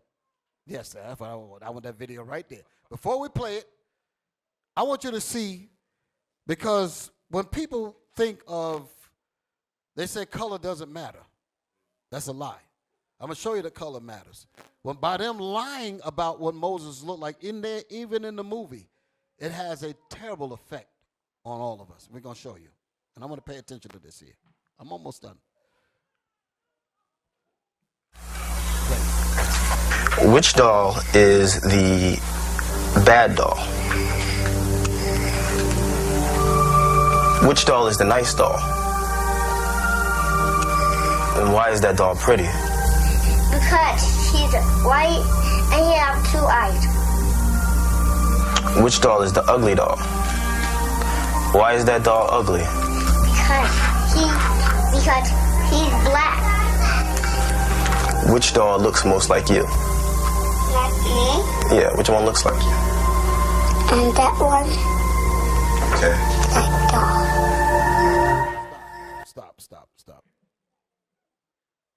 She's a little bit older than the others. She's old enough to recognize what she just said and what she's thinking. This child.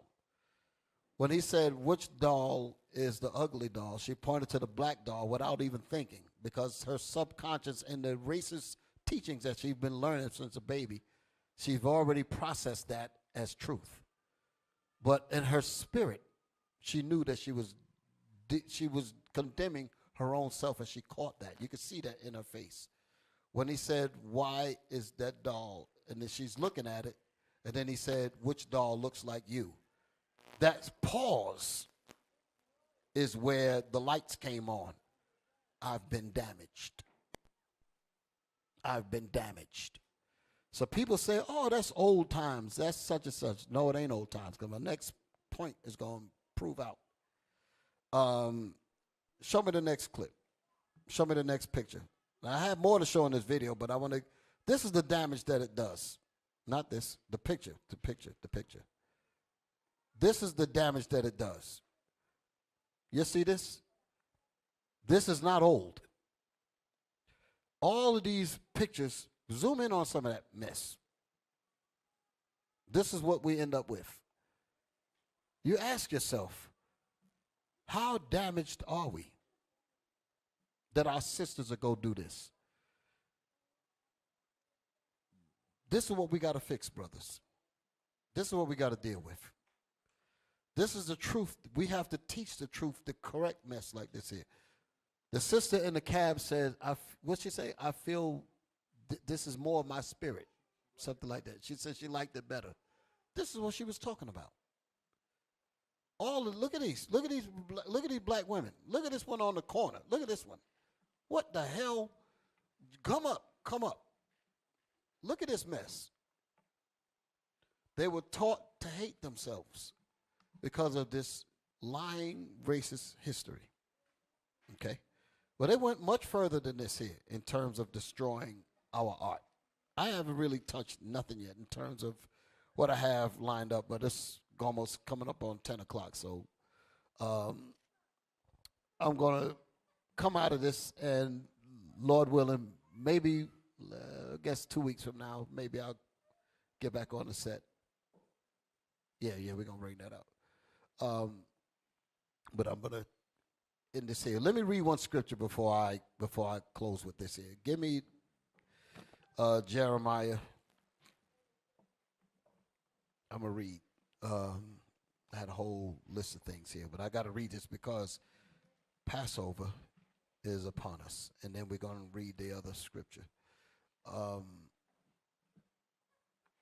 Jeremiah 16, verse 10. Jeremiah chapter 16 and verse 10. And it shall come to pass when thou shalt show this people all these words. So us as shepherds, us as leaders, us as visionaries, us as the proponents and the demonstrators of faith, as we press towards our deliverance, as we meet with our people to deliver this word to them, read it again. And it shall come to pass. And it shall come to pass when thou shalt show this people all these words, and they shall say unto thee, wherefore hath the Lord pronounced all this great evil against us? This is what we don't learn in this society. We think that we've been cursed. We don't realize that we are serving a punishment because of what we did against our father. We're not serving a punishment because of our color. We're not serving a punishment because we don't have good hair. We think we got bad hair. We think that blonde and all that stuff that they're showing us, we think that that's good. We think that their skin color is better than our skin color. That's not the reason why this evil has happened to us. And this is what history would show. When you take a person's history away, they don't even know the reason why they're going through a trial. Can you imagine that? Imagine being locked up in jail and you don't even know what the crime is. Damn. You can say that again. Imagine serving a sentence in jail and you don't even know why you're in jail. What would that do to you? Think about that. You've been cuffed, thrown in jail, and you say, well, what did I do? Nothing. And you're just sitting there rotting. That would really destroy your mind, wouldn't it? At least tell me what I did. Well, that's what's happening here. Our people are asking. Read. Wherefore hath the Lord pronounced all this great evil against us? Or what is our iniquity? Or what is our sin that we have committed against the Lord our God? Then shalt thou then say unto them, then we shall answer them, because your fathers have forsaken me. So how do we answer our people and say, because your fathers, because, what does it say? Because your fathers have forsaken me. This is when we go to Deuteronomy, the 28th chapter, verse 68. And we read, thee, and the Lord shall bring thee into captivity again with ships. And thou shalt serve thine enemies for the one of all things. So once we bring this out, now we can explain what happened to us. They don't even want our people to get that. Read that verse again. Then shalt thou say unto them, because your fathers have forsaken me, saith the Lord, and have walked after other gods, and have served them. And have served other gods like we're doing today. We still don't want to serve the Most High. Go ahead. And have worshipped them, and have forsaken me, and have not kept my law. And we have not kept the commandments as disobedient, rebellious, hard-headed, stiff-necked Israelites. Go ahead. And ye have done worse than your fathers. And we today have done worse than when we were several generations ago, because that was all us. When the Bible says, and the Lord shall bring thee into Egypt again, the people that Moses was actually speaking to didn't go into captivity again on ships, did they? But those same spirits, the same ones that came through those sperm cells, that comes into that egg, that's being birthed by you women. Those same spirits was the same spirits that Moses was speaking to, literally. That's why he said, and the Lord shall bring thee, meaning you. He ain't saying bringing your sons. He said bringing you into bondage again, meaning that we were going to come back generations later and go into captivity. That's what it means. Y'all all right? Yes, sir. We've been here many times before. That's the point I'm making. Read. And ye have done worse than your fathers. And you today, us today, have done worse than when we were back there. We're fully worse than an ox and an ass now. Go ahead. For behold, ye walk every one after the imagination of his evil heart, that they may not hearken unto me. Children of corrupters, seed of evildoers. Remember we was reading that earlier? That's how we walk now. TikTok, Facebook, Instagram, nastiness. Go ahead. Therefore, disobedient to parents. Go ahead. Therefore will I cast you out of this land, into a land that ye know not, neither ye nor your fathers. And there shall ye serve other gods, day and night. And that's what happened to us. Christianity. That's when Christianity doped, the crack pipe of Christianity got to us. Go ahead. Where I will not show you favor. Until the Lord says, I've had enough of my people going, my children going many days without a sacrifice and without an image. So the Lord left us in a wretched condition until recently. Now we're trying to get the flavor back. Read. Therefore, behold, the days come, saith the Lord, that it shall no more be said, the Lord liveth, that brought up the children of Israel out of the land of Egypt. So there's going to come a great deliverance where it's going to be said, where the people are no longer going to talk about what happened during what we was looking at, the Ten Commandments. Ain't nobody going to be talking. That movie ain't going to play no more. Ain't nobody going to be talking about us being delivered out of Egypt, because the deliverance that's going to happen now is going to make all of that look like nothing. The way the Most High is going to destroy our enemies when he delivers us this time. Y'all getting this? Yes, sir. So what? Oh, everybody's talking about how the Lord delivered us from Egypt back then through the Red Sea and all of that. That's on everybody's mind now, because nothing greater than that has succeeded since that time. But when he does this deliverance here with the nuclear destruction and how we're going to barely escape it, everybody's going to remember that while they're dying. A lot of people are going to be dying. The rest of them, the ones that don't die, they're going to know about the deliverance. Oh, he delivered them children of Israel out of that American evil. They're going to remember that. Read. Verse 15. But the Lord liveth, that brought up the children of Israel from the land of the north. And it literally means North America. There's scriptures that prove that this land of the north is talking about exactly where we are, right here in Babylon the Great. Read. And from all the lands whither he had driven them. And he's going to deliver us from the land of all where we were gathered at. Give me, what, did you finish that verse? No, sir. Finish the rest of it. And I will bring them again into their land that I gave unto their fathers. And and the Most High say he's going to put us back in our homeland. Give me Isaiah 31. I need that. Isaiah 31, verse 5, I think it is. No, verse 4. Start with verse 4. Isaiah chapter 31 and verse 4. For thus have the Lord spoken unto me, like as the lion and the young lion roaring on his prey. Mm-hmm. When a multitude of shepherds is called forth against him, he will not be afraid of their voice, nor abase himself for the noise of them. The Most High is saying that's how he's going to deal with us as the shepherds. We ain't going to be afraid to bring this truth out to wake our people up. Okay, read. So shall the Lord of hosts come down to fight. So the Most High going to fight for us. While that's when the scriptures say that the angels going to be activated while the sanctified ones speak. Go ahead. For Mount Zion and for the hill thereof, as birds flying. As birds flying. So will the Lord of hosts defend Jerusalem. So give me the image of the birds flying. This Bible is beautiful, man. The Most High is going to show you how the Lord is going to defend Jerusalem. He's going to send, I think the Bible gives a count like 200 million angels. It says thousands upon thousands. It's in the book of Revelation somewhere. I think that count comes up to like 200 million. Okay? He's sending those to save us. I don't think we're going to have much of a problem with salvation with that kind of thing going on, right? You think we're going to be all right with that kind of army coming to get us? Swing low, sweet chariot? Yes, sir. You got it? Show the image, the birds flying. As birds flying, that's how these brothers in these chariots going to come down to save Israel. Look at that. As birds flying, that is a military operation. The Most High is sending the angels. They're going to come down like that. Boy, that's going to be something, ain't it? Think about the angels coming down in them saucers. The white man can't do nothing with them. Them dudes, they debriefing them astronauts and all of that. They got to get them to talk about what they saw. And they get to talking too much and close them up. They say, you're talking too much. Because they tell them what they actually seeing out there. Yeah, got to take a drink.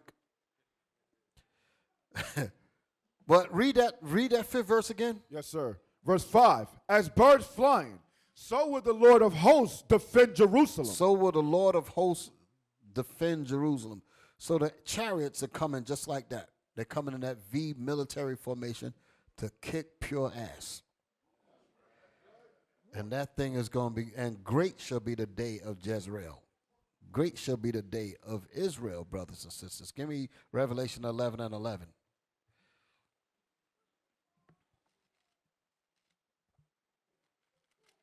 Revelations chapter 11 in verse 11. And after 3 days and a half. And after 350 years, that's us being in this captivity when the Most High going to bring the spirit of wake up on us. Go ahead. The spirit of life from God entered into them.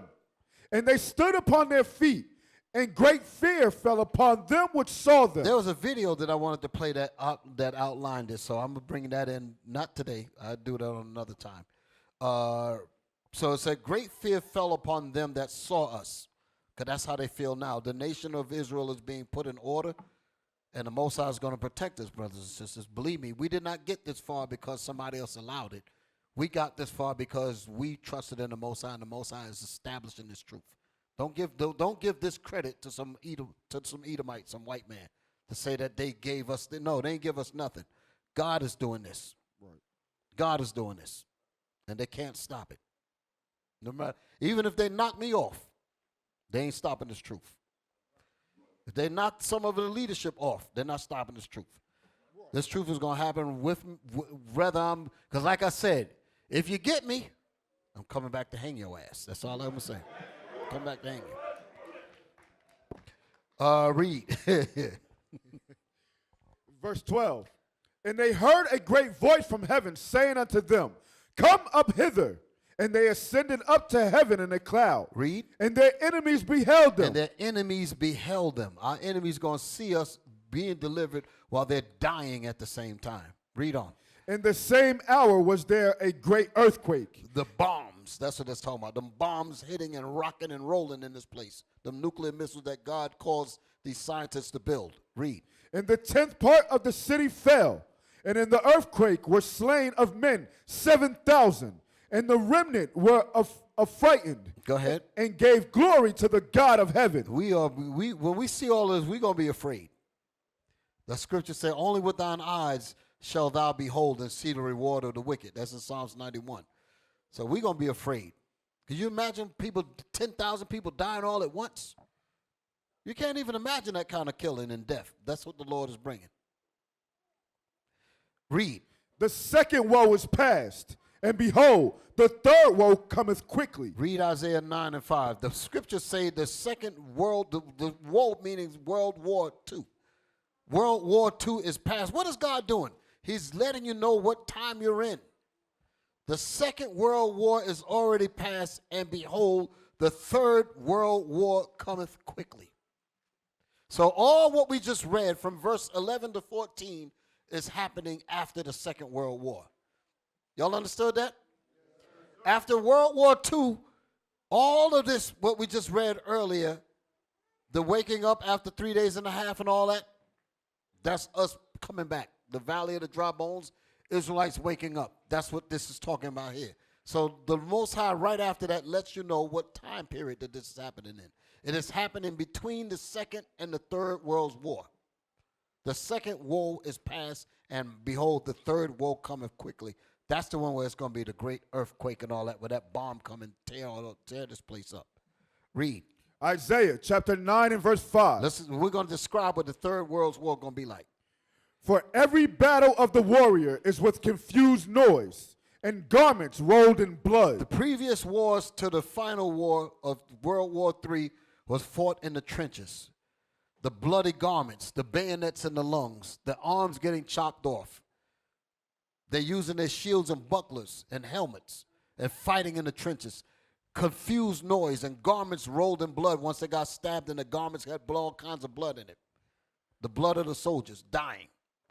That's the wars prior to this last war. Read that again. For every battle of the warrior is with confused noise. Go ahead. And garments rolled in blood. And their uniforms all bloodied up from being stabbed and shot up. Go ahead.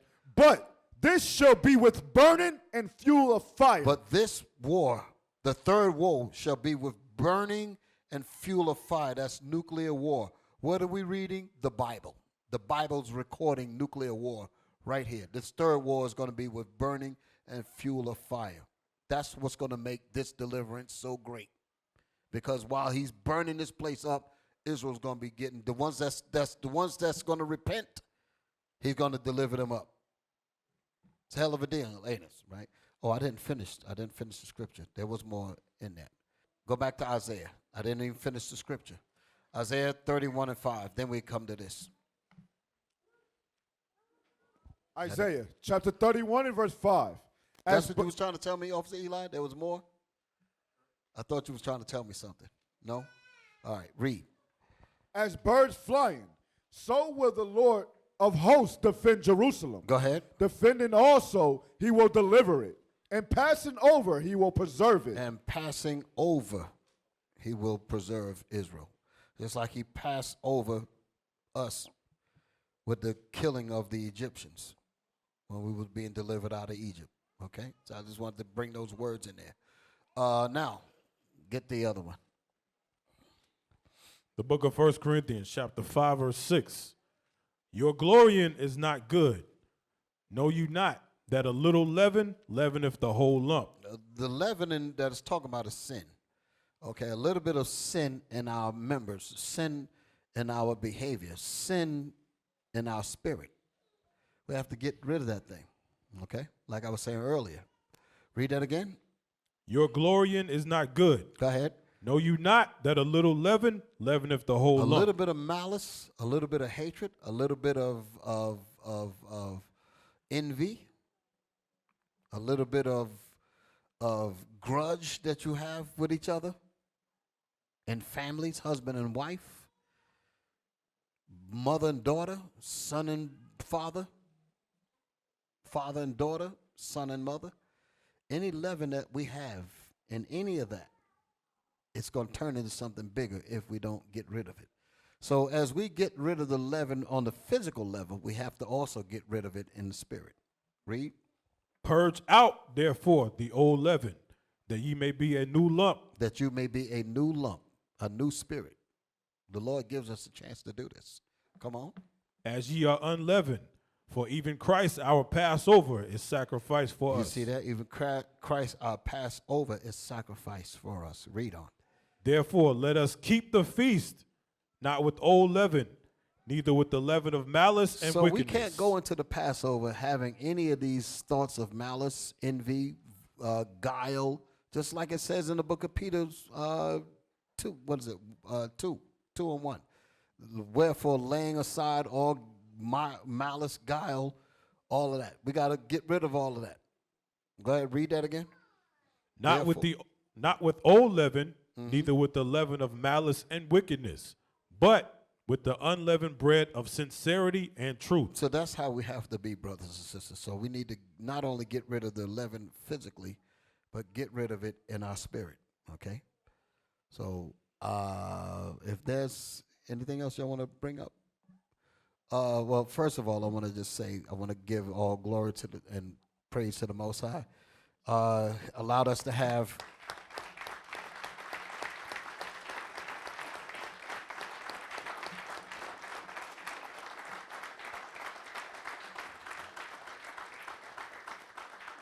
all praise to the Most High for allowing us to bring out this class.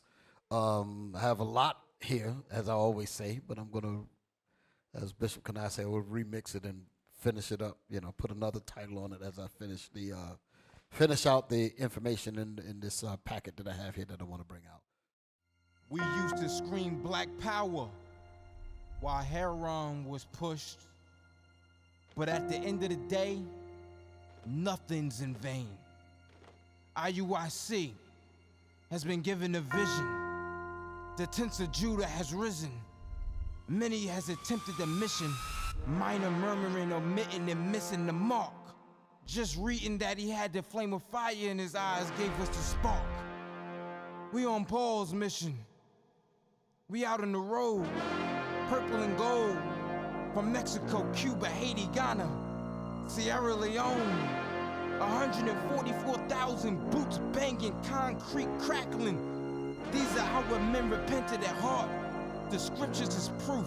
IUIC, we deliver the truth.